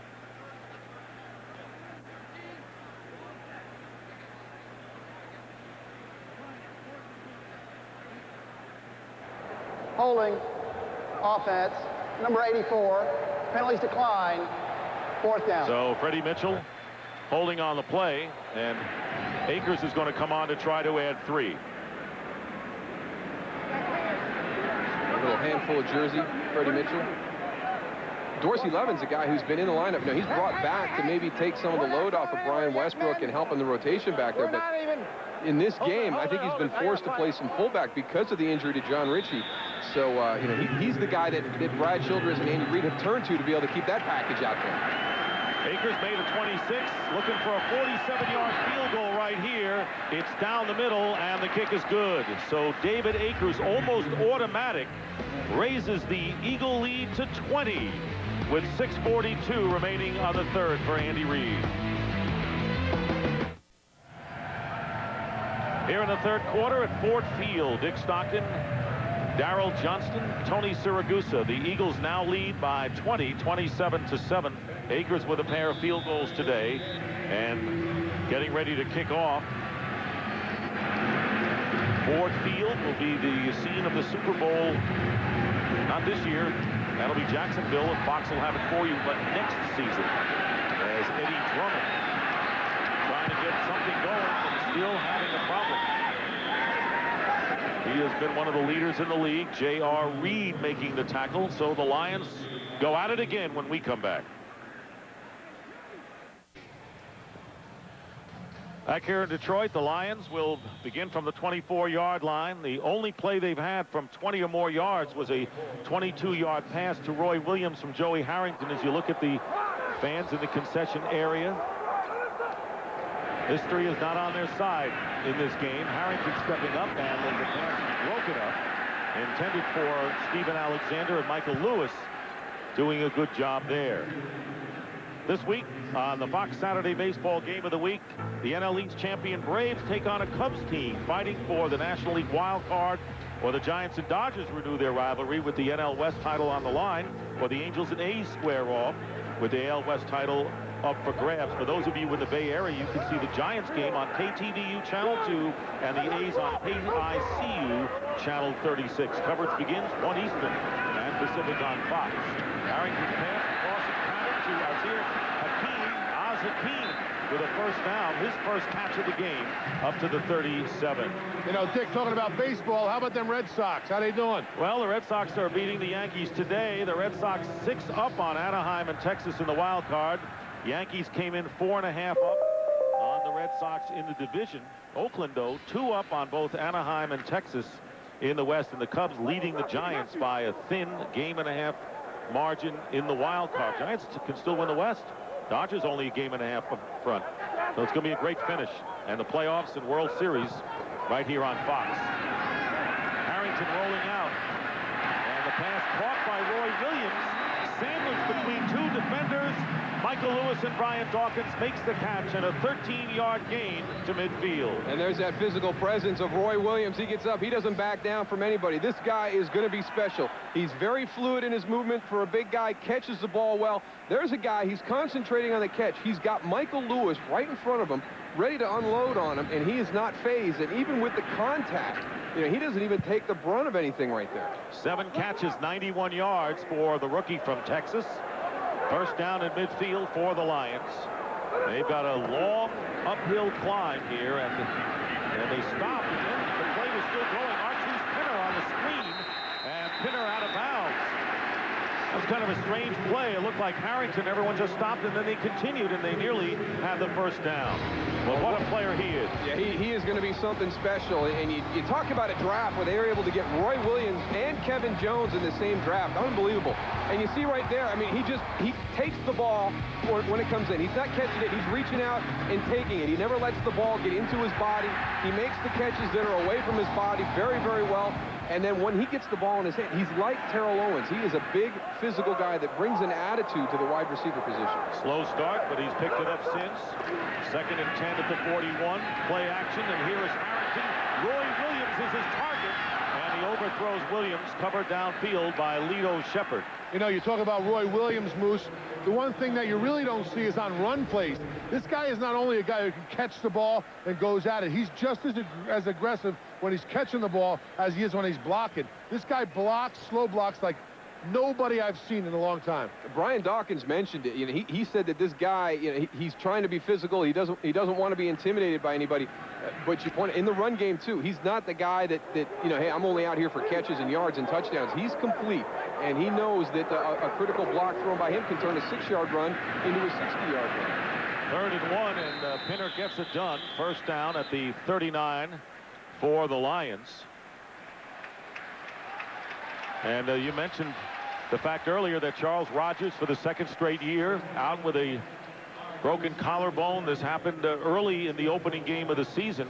Rogers, who was from Michigan State, who was a high pick. Of course, he would have taken a lot of heat off of Roy Williams, even though Streets is reliable, as is Azakeen. But you're talking about probably, you know, the top 2 wide receivers out of the last couple drafts when you're talking about Charles Rogers and Roy Williams. A lot of people had Roy Williams #1 on their draft board over Larry Fitzgerald and some of the other guys that got a lot of attention. Fake end around, and Harrington all of a sudden drills it down the sideline, and a flag is down off the hands of Sean Bryson, the running back, and a penalty marker down, and it may be against the Lions.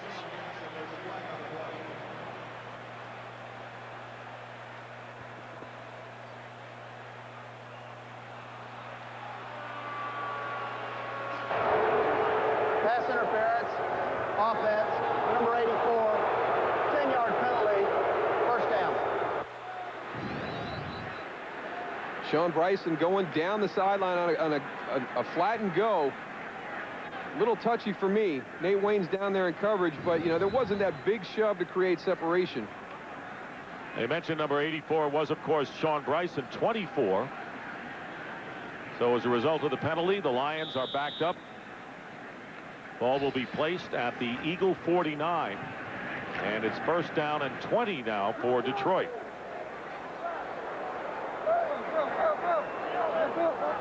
The Eagles have all the points here in the 3rd quarter. Both field goals by David Akers. Harrington on the delay. Sean Bryson buried and will lose at least 2 yards thanks to Corey Simon. Corey Simon, he is the guy on the inside that the Lions were worried about. They just felt that when he's got it turned up, that he is very difficult to block. They were worried about the matchup with Corey Simon. He is a big, physical, quick off-the-ball down lineman. You can see the power right there. He's trying to get turned by Damian Woody, but he has the ability to fight back across, come around the back side of the block, and still make a play on the runner. He's doing a really good job of distinguishing whether it's going to be pass or run also, Moose. You can see his stance, you know, when it's going to be pass, he really goes and gets down in a high sprinting stance where he goes and he knows he's going to get off a lot better. So, you know, a lot of maturity there for him. Roy Williams with the catch and a gain of 15 yards to the 35. So it'll be 3rd now and 5 or 6. Make it 6 for the Lions. A good job overcoming that offensive pass interference penalty, too. And you can see why Steve Mariucci really likes the resiliency and the character of this young team.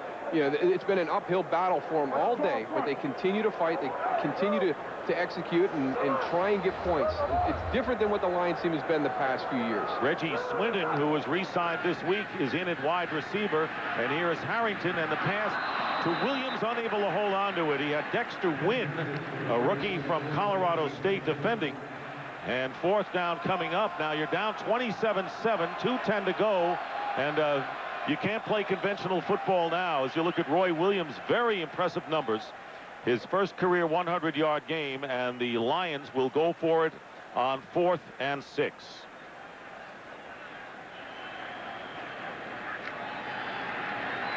Eight catches, 106 yards, and a touchdown for Williams. All they would need is 6 yards to keep it going. Alexander lining up in the slot, the tight end, and Harrington's pass incomplete, and the Eagles will take over on downs. Big pressure put on Harrington that time as the pass headed in the direction of Roy Williams. But I think that point that Tony made in the first half, you know, we're still continuing to see Joey Harrington really lock on to Roy Williams. And, you know, he got a ball underneath to Azakim in the slot for a first down earlier in that drive. And you know, when it gets into a critical spot, you love to have that go-to guy. But, you know, he's got some other viable weapons. You know, he talked to us about Ty Streets, the fact that he's been in this system and can be very productive. And Steven Alexander, I think he really fits what this style of offense does. I think it maximizes his abilities. I think he needs to start distributing the ball around to some of the other receivers a little more. The Eagles today, 307 yards. They've averaged 386, sixth in the league. And we still have a full quarter and a couple of minutes to go. First down at the 35. Donovan McNabb hanging in there, and the pass incomplete. Going for the tight end Chad Lewis, and James Davis on the coverage. And you talked about the other receivers. Ty Streets has only one reception. Azakim has one reception, so they've relied heavily on the double ones. Roy Williams today. The West Coast system is based on distributing the ball to all your playmakers who are out there. And, you know, that was one of the things that concerned Jim Johnston in his defense was disrupting the rhythm of that. And you've seen it from Philadelphia's offense. This is a version of the West Coast, more based on the pass than the run. But Donovan McNabb distributes the ball to a number of different people. Quick slant to Terrell Owens. And Owens is tackled 2 yards shy of the first down with under 2 minutes remaining in this third quarter. 27-7, the Eagles looking for their third straight victory. Last year, they began the year 0-2, playing tough Tampa Bay and New England at the time. Donovan McNabb's passer rating was 41. He was 129 coming into this one, and has thrown to 8 different receivers with another impressive game. 3rd and 3 for McNabb. Has time, and wide open is Terrell Owens. He gets the first down as he leaps out of bounds, 2 yards shy of midfield. So a 6-yard pickup to Terrell Owens, who has caught his 5th touchdown pass of the year today. Let's take a look at the season. Yeah, there's one of the big ones. The completion percentage by Donovan McNabb, something that was critical, but there's a big one right there. The offensive line has played much better. Only 4 sacks this season. 3rd down conversions, over 50% this year, and we've seen a number of them in the 3rd and 7+. Another huge one, turnovers. And then the points, 58 points as compared to 10. So it's not one area where you can really look at it and say, this is what Philadelphia is doing better. It's across the board. The sacks and the production on 3rd down is attributed to the offensive line and the receivers and the quarterback. First down. But what you mentioned, the passer rating of Donovan McNabb, I mean, he was last in the NFL after 2 weeks last year. Dead last. And this year, he is first by a wide margin. So I still really feel that, you know, he has always been the guy to stop. When anybody has played Philadelphia, Donovan McNabb has been the guy that people have been concerned with. Terrell Owens has come to this team, and he has elevated what they can do offensively. But the other thing is the aggressive play calling of Andy Reid and Brad Childress on the offensive staff. They are very aggressive in what they're trying to do from week to week. First down and 15 following the penalty, and Westbrook gets back close to midfield. Fernando Bryant on the tackle, got 5 of those yards back, and that'll be the last play of the third quarter. Scores on the right-hand corner. You see the Giants leading the Browns 17-0. Another big defensive effort. Jacksonville leading Tennessee by 1. Baltimore ahead of Cincinnati. That's Goose's old team, showing they can win without Tony Siragusa. I never thought that would happen. That is the end of the third quarter with the score. Eagles 27, Lions 7. Fox NFL Sunday will continue after a word from your local Fox station.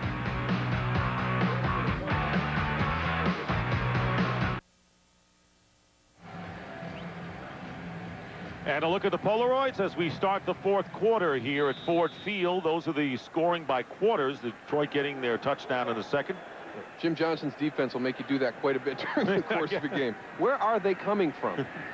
You sure they're only playing with 11? Is there 13 on that picture? Yes. He's a master that blitzes from any place on the field at any time. Second down. And McNabb gets hit. And the battle for the loose ball. It is a fumble. And it's recovered by the Lions. So it was Dan Wilkinson, Big Daddy, forces the fumble. And recovered by Corey Redding. And the Lions get a break to start the fourth. Well, when you're going to throw a pass like this, you have to let all the linemen know that this is a double move. We're going to be holding the ball a little bit longer. And what they were trying to do on the outside was get Todd Pinkston behind somebody with the double move. Boy, I might throw the red flag. It looked like his arm was starting to come forward on that play. And they're never in a hurry, but all of a sudden, the red flag, if it is to be thrown, would be thrown. The Lions getting to the line of scrimmage, and there it comes. The challenge by Andy Reid. And no one has challenged anything today, and why not? Philadelphia has challenged the ruling on the field that the quarterback fumbled the football prior to the arm going forward. And we're going to take a break. We'll look at this a few times, and you know they are upstairs as well. 6 seconds into the fourth quarter. Fox NFL Sundays brought to you by Cadillac and the all-new STS. Breakthrough by ArcaX, the world's largest fully electronic stock exchange. By TGI Fridays. Check out the new Jack Daniel's Flat Iron Steak from TGI Fridays. And by Michelob Ultra. Lose the carbs, not the taste. Back here at Ford Field, a short look by Terry McCauley on that challenge by Andy Reid. After review, the ball was knocked free from the quarterback's hand prior to it going forward. The ruling on the field stands. Philadelphia is charged with their first team timeout. Well, here's a team that's committed just one turnover coming into this one. Let's take another look. You don't agree, do you? Well, on that last replay, I thought that it was going forward. You can see right there, he goes. I don't know. I guess he had it set. It's still going backwards. I don't know. He's just getting it back to the set position. Thin line, isn't it? Yeah. Football's a game of inches. Boy, Donovan really got hit on that one. I didn't know. I was watching his hand whether it was moving forward last time. Boy, he took a nice shot from Dan Wilkinson. Well, the Lions have forced the most fumbles and has recovered the most fumbles now. So hey, we got off the stats of doom for the Detroit Lions. Something positive for them. First down on the Eagle 44. The audible by Joey Harrington. See if the Lions can capitalize on this break.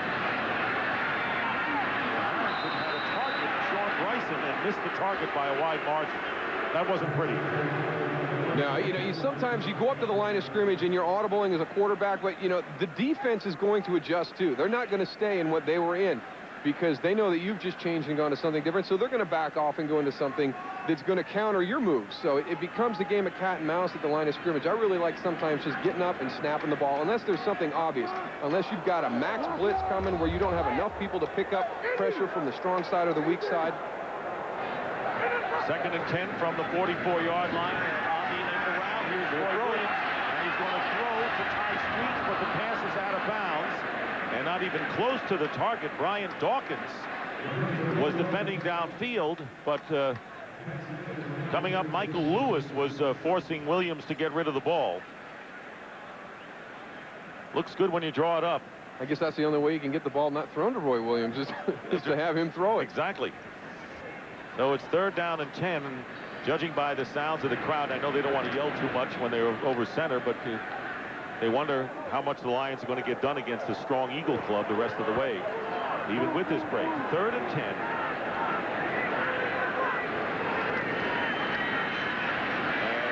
Harrington's throw, and they wanted to go to Williams again, but it was deflected by Keith Adams, the linebacker. Now, again, normally you'd say, well, it's 4th down, 4-down territory, but you're too far out. The crowd doesn't agree with this call to send Nick Harris on. No, and here you see that the secret is out on Roy Williams. And we talk about pressuring the quarterback and making him uncomfortable. I think the way that the Philadelphia defense has covered Roy Williams today with the brackets and the double coverage is that they've kind of got him out of rhythm because he makes that catch. I mean, I watched him at practice. That's a catch that he can make 9 times out of 10. Fair catch called for by Reno Mahi, and it will go in to the end zone for the touchback.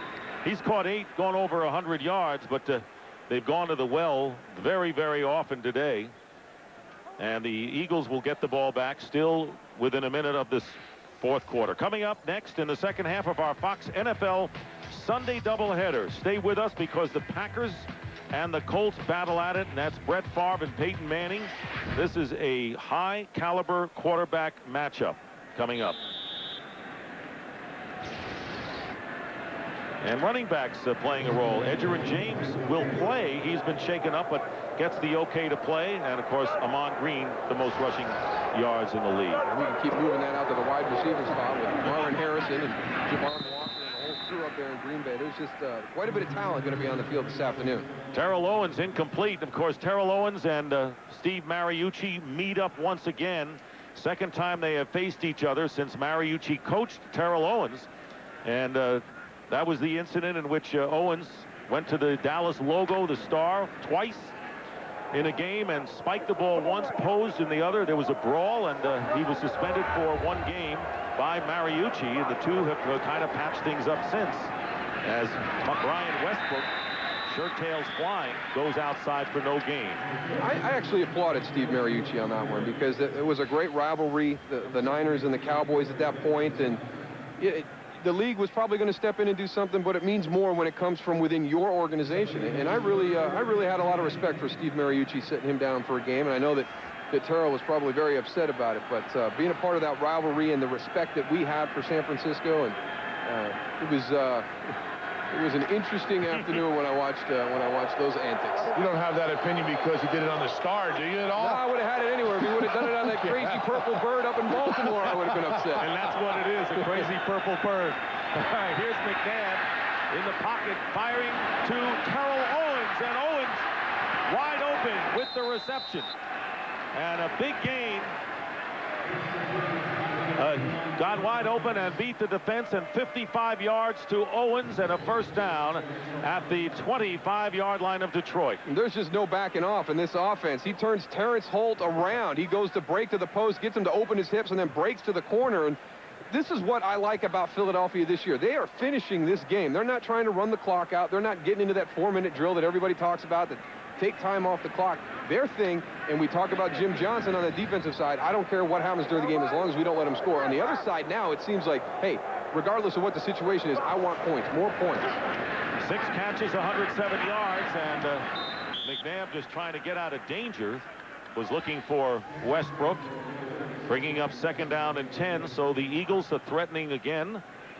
Still early in the 4th quarter. Terrell Owens with his 26th career 100-yard catching game, and his touchdown reception is 5th. So I guess things have worked out for him to this point. Didn't want to go to Baltimore, wanted to go with Philly and McNabb, and so far it's worked out great for those guys. And he has done a good job adjusting to the style because they spread the ball around in Philadelphia. Somewhat on the snap, smart play by Donovan McNabb right there. Don't try and make something out of nothing. Just get down on the ball, cover it up, and let's get back in the huddle and try this thing all over again. But Terrell Owens, I have been impressed by the fact that he hasn't become disruptive. And you know, maybe we're all still waiting for it. I don't think it's going to happen. He's getting his touchdowns. He's getting his catches. Philadelphia is a very proficient offense right now. So I think everything that we in the media were concerned about when he went to this team, I think Andy Reid has probably done a very good job of some give and take. And Tony, you know how, I know you're outspoken about coaches treating everybody different. And Andy Reid has his hands full when you talk about a guy like Terrell Owens. And now he gets to the game earlier, so that's a good sign, too. I'll tell you what, as long as he performs, I mean, he is definitely a guy. We got a holding call right there. Westbrook on the receiving end going out of bounds, and you were right there to see it. Yeah, Fraley hugged some guy. I didn't pick up who the guy was, but you can't hug him. Trying to help him out. Did he hear you? Yeah, I think so. He smiled. Well, Philadelphia is a very good screen Holding team. offense, number 63, 10-yard penalty, 3rd down. Told you. They have all the elements to be a good screen team. You have to have an athletic front line, and there's Hank Fraley with the hugging, as Tony called it. But then your quarterback has to be able to buy time. Your running backs have to have a good feel. You know, Brian Westbrook does a good job of setting up the blocks for his offensive linemen. When they're out in space on a screen, it's very difficult. And, you know, they've got all the elements. And we've seen a couple times today when they get into a situation, a 3rd and 12, a 3rd and 13, they are not afraid to call a screenplay because they know they have the ability to get the necessary yards to keep the chains moving. 3rd down and 19. Eagles on the 34 of Detroit. Flag down out of the shotgun, and here's McNabb with a penalty marker. And McNabb slides at the 27-yard line. And the preliminary indication it may be a false start against the Eagles. And that will be the call.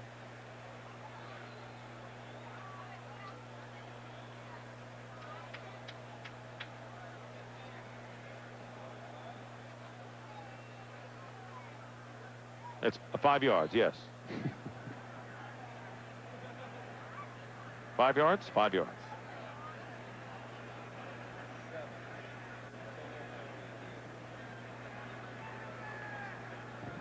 They're still working on it.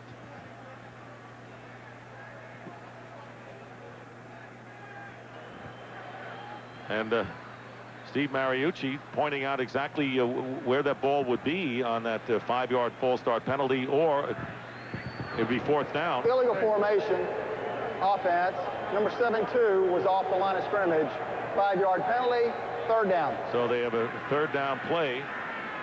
And, of course, a lot had to do with where the ball was placed, because the Eagles were in field goal range before. Now they're on the 39-yard line. Giving up time for points. You give them an extra play and take some time off the clock. But, yeah, they are well within David Akers' field goal range. Donovan McNabb has completed 7 of 10. There you see the arrow, 3rd down and 24. And McNabb out of the backfield. The pass is caught by Mike Bartram, and the tight end gets down to the 21-yard line. So now this will be 4th down and a chip shot possibility for Akers. An 18-yard pickup. And Akers will come in to try to kick his 3rd field goal of the 2nd half. Just a good play call again by the Eagles offensive coaches. You're not going to convert that one. No. So give yourself an opportunity to move the chains, get it down there into a spot where David Akers is much more comfortable. And a 39-yard attempt. Akers from 26 and 47 earlier. And this kick is perfect. David Akers accounting for all of the scoring here in the 2nd half with 3 field goals, and the Eagles have opened up their biggest lead of the game, 30-7. Pretty impressive performance by the Eagles. They scored 31 points to beat the Giants in the opener, 27 Monday night. They've got 30 already with a lot of time left. Well, you mentioned earlier that the only team in the NFL to win both their games by 10 points or more the first 2 weeks, and they're continuing that right now. And in everything we expected, that Philadelphia maybe could come in here feeling really good about themselves. Detroit maybe a better team than they anticipated and come in a little bit flat emotionally. They have taken it to the Lions since the start of this game and have never let up. And you can just see the look on Steve Mariucci's face that he says, you know, it could be a little deer in the headlights day for the Lions. They're getting better, but obviously not there yet. There's Eddie Drummond on the return, and the crowd loves it. Eddie Drummond and J.R. Reed slows him up, but not before another brilliant return. Finally broke one. After struggling all day, thanks to the Eagles' coverage, that was a 73-yard kickoff return, and one of the Lions is shaken up. Well, this is the area that has really got them to 2-0. They had the blocked field goal return for a touchdown against Chicago week 1, and then last week, Steve Mariucci actually challenged Eddie Drummond. He said, listen, we need a big one from you right now to get the momentum back on our side. He went out, took one back, 99 yards for a touchdown. And again, in this situation, down 30-7 with just a little over 10 minutes to go. They needed something big, and Eddie Drummond gives it to him again. So a 73-yard return. He had the 99 for the touchdown last week, averaging 31 on the year. Jared DeVries is the Lion that's shaken up. And there's a job that nobody likes. You got to go in and attack the wedge. 52, Jason Short, and that's where the collision occurred right there. And the player that is down was the guy that he hit, Jared DeVries, number 95, a defensive lineman. And Jason Short just came in. You don't want to catch this. These guys are a few cards short of a full deck anyways. It takes a lot of gumption to get down there and just run into a big old defensive lineman who's standing still. DeVries walking off on his own power. And the Lions, after that great kick return, well, you pointed out at the top, you look at the offense and defense, okay, but for the Lions, the special teams got them to 2-0. From the 29-yard line, Joey Harrington facing that Eagle defense, under siege again, and this time takes off and runs with it and picks up about 4 or 5. It was Dhani Jones who put the pressure on initially, and Nate Wayne making the tackle. kind of a catch-22, though. You don't want the thing that you do the best to be your kickoff return, because that means that the opposition scoring some touchdowns. That means you got a lot of practice at it. Harrington today has been hurried. Sometimes the hurrieds are more impressive than the sacks. Yeah, the hurries and the hits, that's what causes the happy feet that Tony talked about. He's uncomfortable in the pocket. He's having to make his decisions before he would like to. The receivers out of their breaks. This is a rhythm offense that's based on timing. Artus Pinner trying to go wide, and he is slowed up by Nate Wayne, or slowed up by Jeremiah Trotter. And the tackle is made and a 4-yard loss back to the 29-yard line. The pursuit of that Eagles defense, I mean, you just really can't run laterally against them. Everybody is going to the ball, and you're seeing more teams coach that way. That's when all the good things happen. If that ball does go on the ground, and we've seen Detroit, they've caused the most fumbles in the league. They've recovered the most. That's because one of the points of emphasis that their defensive coaches talk about is getting everybody around the football. When that ball goes on the ground, your chances are better when you've got a team that pursues well. Sean Bryson replacing Artus Pinner. Kevin Jones went out with injury in the first quarter. Here they're sending, it seems, everybody. And the pass caught by Roy Williams. Whoa. And still on his feet. What a brilliant play and a touchdown. That is a brilliant run after the catch. And that wasn't easy for Roy Williams. The making of a star in the NFL. Wow. Watch everybody up. They've got everybody on Philadelphia up. They have to adjust to the quick slant. A nice catch right there, but watch the effort as he finishes it. Keith Adams has a shot. Here comes Roderick Hood over. He can't get him down, but the coordination, everybody there did a great job. The offensive line with the protection, that was a max blitz by Jim Johnston. They got it all blocked up. They turned the outside guys free. Joey Harrington has the right play called. They execute for a touchdown. 2-point conversion coming up for the Lions, trailing now by 30 to 13. And Roy Williams may be tired out, but he's in motion. Here is Harrington, fires, and it's tipped, and nearly caught, and it is picked off. It's no good. The conversion, as Michael Lewis making the interception, looked like Roy Williams had a chance to hold on to that ball. So the 2-point conversion is nullified, and the score remains 30 to 13 in favor of Philadelphia. Fox NFL Sundays brought to you by Hummer. Check out the H2. Hummer, like nothing else.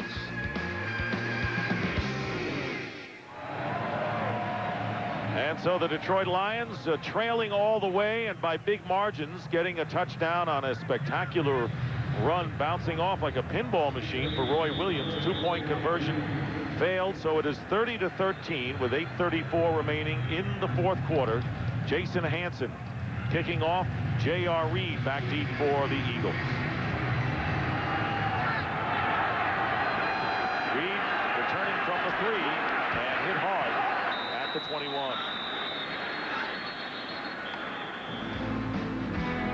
It's been a big day for Donovan McNabb. He'll go to work again. Go back and take a look at the protection. Here come your blitzers right here. 2 safeties and a linebacker. They're going to do a great job of passing everything off, because that means these 2 guys become your widest guys by the scheme. They turn them loose. What that does, that what allows 5 offensive linemen to block the 7. It gives Joey Harrington the time to get the ball out to Roy Williams, who does a great job of finishing the play. But you've got 7 blitzers coming. You've got 5 to protect. 6 with the running back. They turn the outside guys loose to allow the most time for Joey Harrington to get the ball out, and they convert it for a touchdown. Eagles on the 21.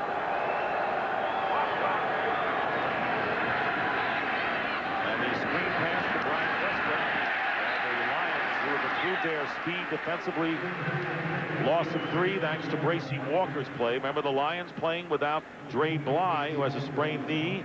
He's a starting cornerback. Andre Goodman, a strained thigh, so they are thin in the secondary. Not what you want against the likes of McNabb and T.O.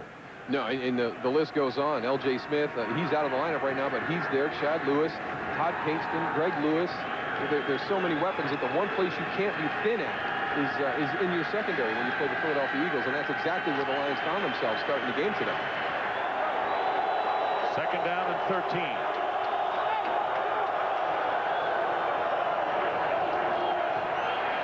McNabb's pass off the hands of Terrell Owens, incomplete. Now for a game break, let's go to Los Angeles and James Brown. Hey, Dick, Cubs were a half a game up on the Giants in the wild card until there. Kerry Wood walking with the bases loaded. Mets 3 runs. That's all that was needed. Cubs now tied with San Francisco. San Francisco plays later tonight. Most of you will see the Packers taking on the Colts. Favre against Manning. That coming up later. Back to Big Stockton. All right, JB, thank you very much. That'll be a great quarterback battle. And, boy, the Cubs have blown 2 big games to the Mets the last 2 days. Here is McNabb on the screen to Westbrook, and he's tackled once again. Great play by Sean Rogers. And Sean Rogers, a rare talent, is described by Dick Giron, and proving it there. Loss of 2. Going to the well one too many times on that one. They have gone to the screen pass in the 3rd long situation several times. Sean Rogers, you got to be able to read your keys on the screens, and he found out what they were and looked up, found Brian Westbrook heading out to the flat and just chased him down. He sniffed that one out real early, Moose, real early. He got off Donovan McNabb after his 2nd step.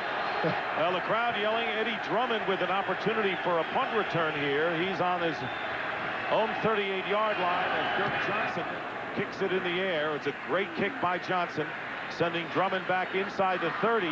Nearly fell over. Not much room, and down he goes. That was a terrific punt by Dirk Johnson in his 2nd year with the Eagles. 54 yards.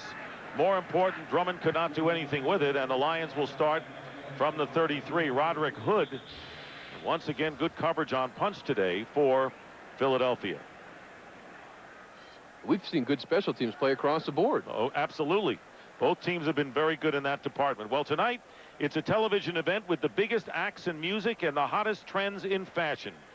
Join Beyonce, Usher, and more for a celebration of style and sound as Dennis Leary hosts Fashion Rocks following The Simpsons tonight at 7:30, 6:30 Central on Fox.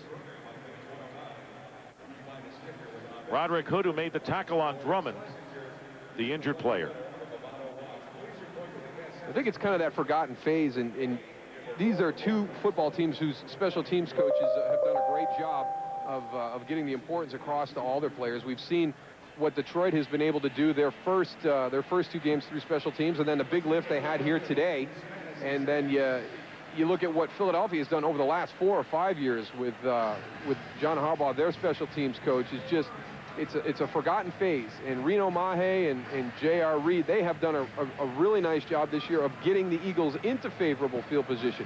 So now you've got this explosive offense with all these weapons, and their kickoff return and their punt return units are putting them in great field position all day on top of it.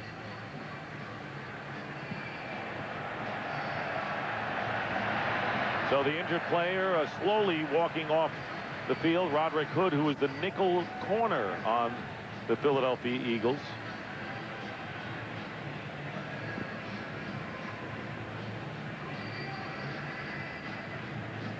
That was a terrific punt by Dirk Johnson, because the Lions could have had great field position.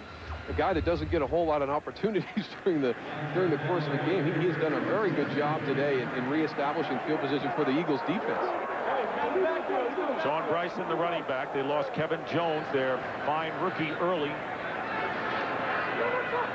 from the 33-yard line, and Harrison had no choice to get rid of it, and it was Ike Reese who came in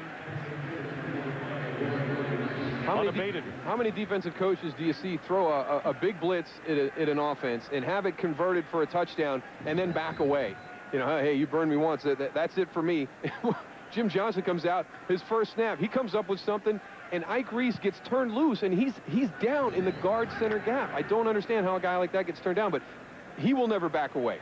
He has got a style and a philosophy, and if you burn me, great, because you better maintain the way you did that, because I'm coming back after you the next snap. Conservative is not in that man's lexicon, and wide open for the reception is Ty Streets, and he appears to have the first down for the Lions with under 6.5 in the 4th. Well, all day long, Joey Harrington has been uncomfortable in the pocket, and it wasn't until that last touchdown where they really had an opportunity to execute. And even when they're not getting the sack, they're getting the pressure, they're getting the hit, they're getting the hurry, forcing turnovers right there, moving and fumbling the ball. And it just forces you all the time to be thinking and moving. Sean Bryson gets free and goes outside and is dragged down out of bounds at the 31-yard line. A 25-yard gain by Bryson after the strong safety Michael Lewis missed him, and the Lions starting to threaten once again. This is their quarter. Offensively, for whatever reason, they play very well here. Sean Bryson is just a handoff up the middle. He breaks 2 tackles. Michael Lewis has got a chance to stop him for a 3-4-yard game. That is what is going to drive Jim Johnston crazy, because in the opening game, they allowed a 72-yard touchdown run by Tiki Barber late in the game. First down on the 31-yard line with 5 minutes, 40 seconds remaining. And still a huge lead for the Eagles. Harrington out of the shotgun, stepping up and going deep. And the pass for Streets is incomplete, and it was Sheldon Brown with him all the way. And Brown very alertly did not make any contact with Streets after the 5-yard zone. And we pointed out the way they struggled in the first quarter, but look what they do in the fourth quarter. And it's not just Joey Harrington and the team. It's across the board. You look at that rating, 145.4 in the fourth quarter and just 56.3 in the first quarter. For whatever reason, the offense comes out and really struggles in the beginning of the game. And, you know, it goes back again to the resiliency that Steve Mariucci talks about with this team. There is an attitude here that they're never going to quit. They're not out of it. And I think it's a change of attitude over the Lions of the past 3 years. 2nd and 10, and Harrington nowhere to go with it, is tackled from behind by Ike Reese, bringing up 3rd down. This is definitely 2-down territory for the Lions, as it is 3rd down and long. They'll have 2 plays to try to get the first down. They've got to get it to the 21 as the clock continues to wind down. The Eagles in front 30-13.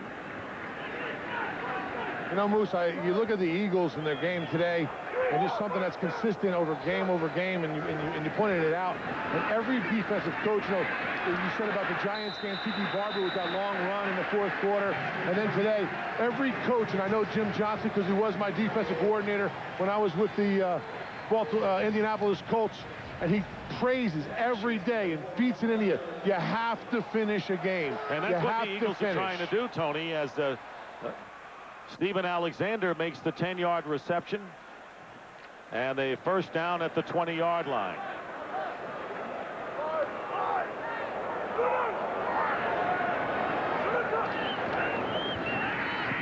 Pressure from behind. Fumble. And the Lions recover. Javon Kearse knocking the ball away from Harrington, and a loss of 3 yards on the play. Javon Kearse going to come from the outside. You saw him go around real quick again. When he gets by Stalker McDougal, he can get straight across to Joey Harrington. And there's that thing you hear a lot of coaches talk to the quarterbacks when they're in the pocket. If you're moving around and it feels as though the play is breaking down, you got to get 2 hands on the ball, because these guys are so good at when they break free. They're not trying for the sack. They're trying for a sack fumble. 2nd sack of the game for Kearse. And here's Ty Streets. Breaks away from a tackler, gets inside the 20-yard line with 3.5 to go. Hollis Thomas making the play, a 4-yard pickup. So it'll be 3rd down. And again, the Lions have 2 downs to try to get the first. They've got to get it inside the 10. They need 9 right now. It's amazing that Philadelphia could be in control of this football game the entire time, and you're getting down now to just over 3 minutes to go in the fourth quarter, and there's a sense of uneasiness of how they're going to finish this game. And the pass out to Alexander, and he is tackled short of the first down by a good 5 yards by Dhani Jones. And the clock continues to run, and now the timeout called by the Lions. It is their first timeout. They have 2 remaining here in the fourth quarter, and an opportunity to set up that 4th down play. Again, I want to remind you, the second half of our Fox NFL Sunday doubleheader, most of you will see the great quarterback matchup between Brett Favre of the Packers and Peyton Manning of the Indianapolis Colts. Both teams 1-1 coming in. You pointed out, Dick, this is 4-down territory, and I like that play call on 3rd down. You know, it's something that's conservative, but it gives you the opportunity to be, you know, in a situation where we talked about Donovan McNabb. The playbook is open. There's more plays that you can use in this situation. You try and get the first down in one big chunk on that third down play, and it becomes incomplete. Now you're looking at 3rd down and 9, and that's much more difficult. There's so many different things you can do, especially in this West Coast style, when you get into this distance right here. Well, Steve Mariucci in his 2nd year as head coach of this Detroit Lion club, and they did not wilt when they were down by as many as 30-7.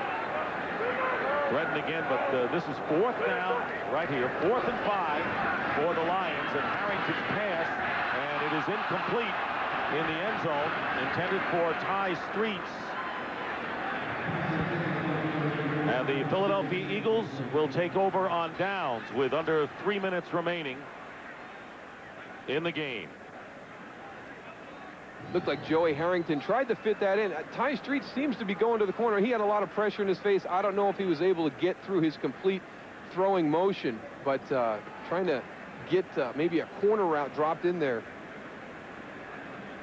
And that signals exit time for the fans here at Ford Field, almost on cue. Many of them leaving, but it was, you'd have to say, an experience for this club to build on. Steve Mariucci said, you wonder how we're going to respond in a game like this against the toughest team we played all year. There's Brian Westbrook around end, and Westbrook stays in bounds. Smart play. Those are the things that you just can't teach some people. It's an instinct to know where you are on the field, what the stage of the game is right now. It's not about getting yards and getting out of bounds. It's about winning for the team, and heads-up play by Brian Westbrook. They've never lost, the Eagles, under Andy Reid. When they have scored 30 or more points, they're right at that number right now. And the Eagles are headed for their 3rd straight victory. First time since the 1993 season, when they opened up with 4 wins in a row. And they showed that they may be as good as anyone in the NFC. Off to the great start. Here's Westbrook diving to the 25-yard line. And a stoppage of the clock. And once again, a reunion of 2 coaches who worked for Mike Holmgren. These are the assistants who became head coaches. What a crew. And we got a couple more involved in this game. Marty Morningway is with the Philadelphia Eagles. Dick Geron, the defensive coordinator of the Lions, both previous head coaches in the NFL, and John Gruden and Ray Rhodes. And that's a pretty impressive group that came out of that Green Bay staff that was actually also part of that San Francisco tree that will take all the way back to Paul Brown. I'm actually going to give him the initial. Was it Bill Walsh? Yes, exactly. I'm going to give him the initial trunk of that tree. Andy Reid was a tight end and assistant offensive line coach with the Packers, 92-95. Steve Mariucci, the quarterback coach. They shared the same office. And as we said at the top, Andy Reid called Steve Mariucci and said, look how far we've come. We are on the front page, not of sports, but of the whole paper of the National USA Today. And I can't wait to kick your butt. He's following through on that plan as well. As McNabb throws it out of bounds, and we'll have our 2-minute warning now with 1:57 showing on the clock. McNabb with another brilliant performance at quarterback. 3 in a row for Donovan as the Eagles roll. 1:57 remaining in the game. The 2-minute warning has virtually elapsed. It is 4th down, and Dirk Johnson will punt for the Eagles. Leading 30-13. Eddie Drummond is back deep already with a 73-yard punt return, a kickoff return, and a fair catch called for on the 28-yard line. Well, coming up on the Sprint PCS Game Break Show, JB, Terry, Howie, and Jimmy will have scores and highlights from around the league, and the Fox Sports Ticker has up to the second scores and stats. You know, I think both teams learned quite a bit about themselves this afternoon.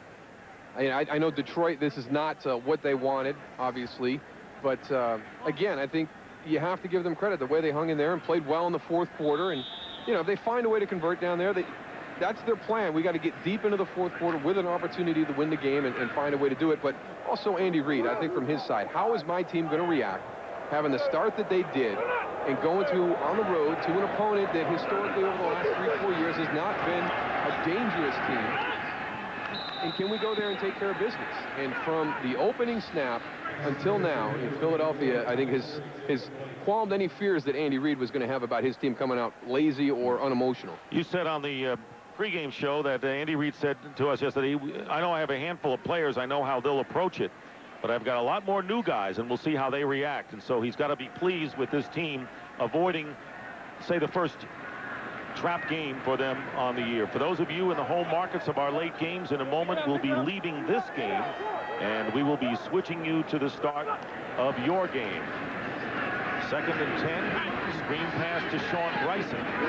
And Bryson tackled for a loss of 1 yard as the clock continues to run. Roderick Hood, who was shaken up before, back on the field and doing his thing. And there's Brian Dawkins with a few words for Nate Wayne. That's the center of the line, Dominic Raiola. I mean, there's a strong safety calling out the offensive lineman. You know, hey, that guy's crazy. Brian Dawkins is crazy. He's still going strong. You're right, Raiola, and not Wayne. And here is Harrington backing up, and now being chased by Darwin Walker. That says, what the heck? I'm going to spike it. I'm going to throw it back across my body. He had so many thoughts going through his head that he just blew a fuse and ran out of bounds. That might be a highlight. What does Jim Johnston's defense do to a quarterback? It makes you run out of bounds and say, what's the use? Whatever. Well, Harrington finding what it's like to go against that man's defense, and other quarterbacks have paid the price, and today Joey Harrington has as well. They got to be impressed with Roy Williams and what he has done today with 9 catches, 135 yards, and a touchdown reception. And they didn't have Kevin Jones for the majority of this game. He went out early in the game. That's another young big playmaker in the offense. 4th down, and Nick Harris kicking it away, and the fair catch signaled by Reno Mahe. And he's got it with 1 tick under a minute remaining.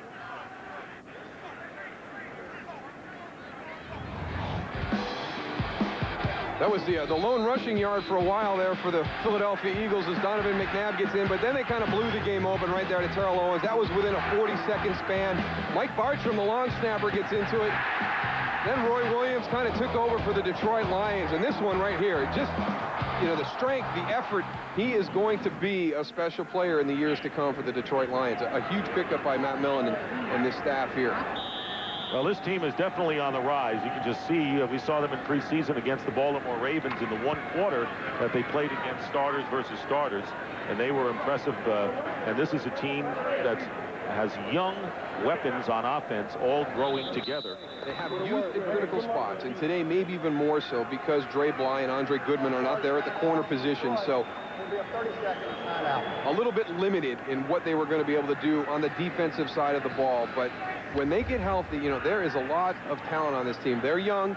Some of the other guys they brought in, you know, have to grow into this system. But, you know, I talked about Cincinnati last year when Marvin Lewis took over. It's not the same Cincinnati you're used to playing. He knew he was going to turn that program around. And I think the same thing is going to be true of the Detroit Lions. As the season goes on, you do not want to be playing the Detroit Lions in November and December because they're going to continue to get better all season long. I don't think there's any question that it's a great analogy with the Cincinnati Bengals, Moose. And the Eagles, I guess the only concern for them, the injuries to their starting fullback, John Ritchie, the tight end, L.J. Smith, who went out with a shoulder injury as well. And 50 seconds to go. So T.O. with his 5th touchdown catch of the year. And I tell you what, if you're a quarterback and you have Terrell Owens on your team, you're going to be up there in the ratings, aren't you? Yeah, look at what Donovan McNabb is doing, though, this season. 131.3. It's 129 coming in today, and he just keeps moving the bar.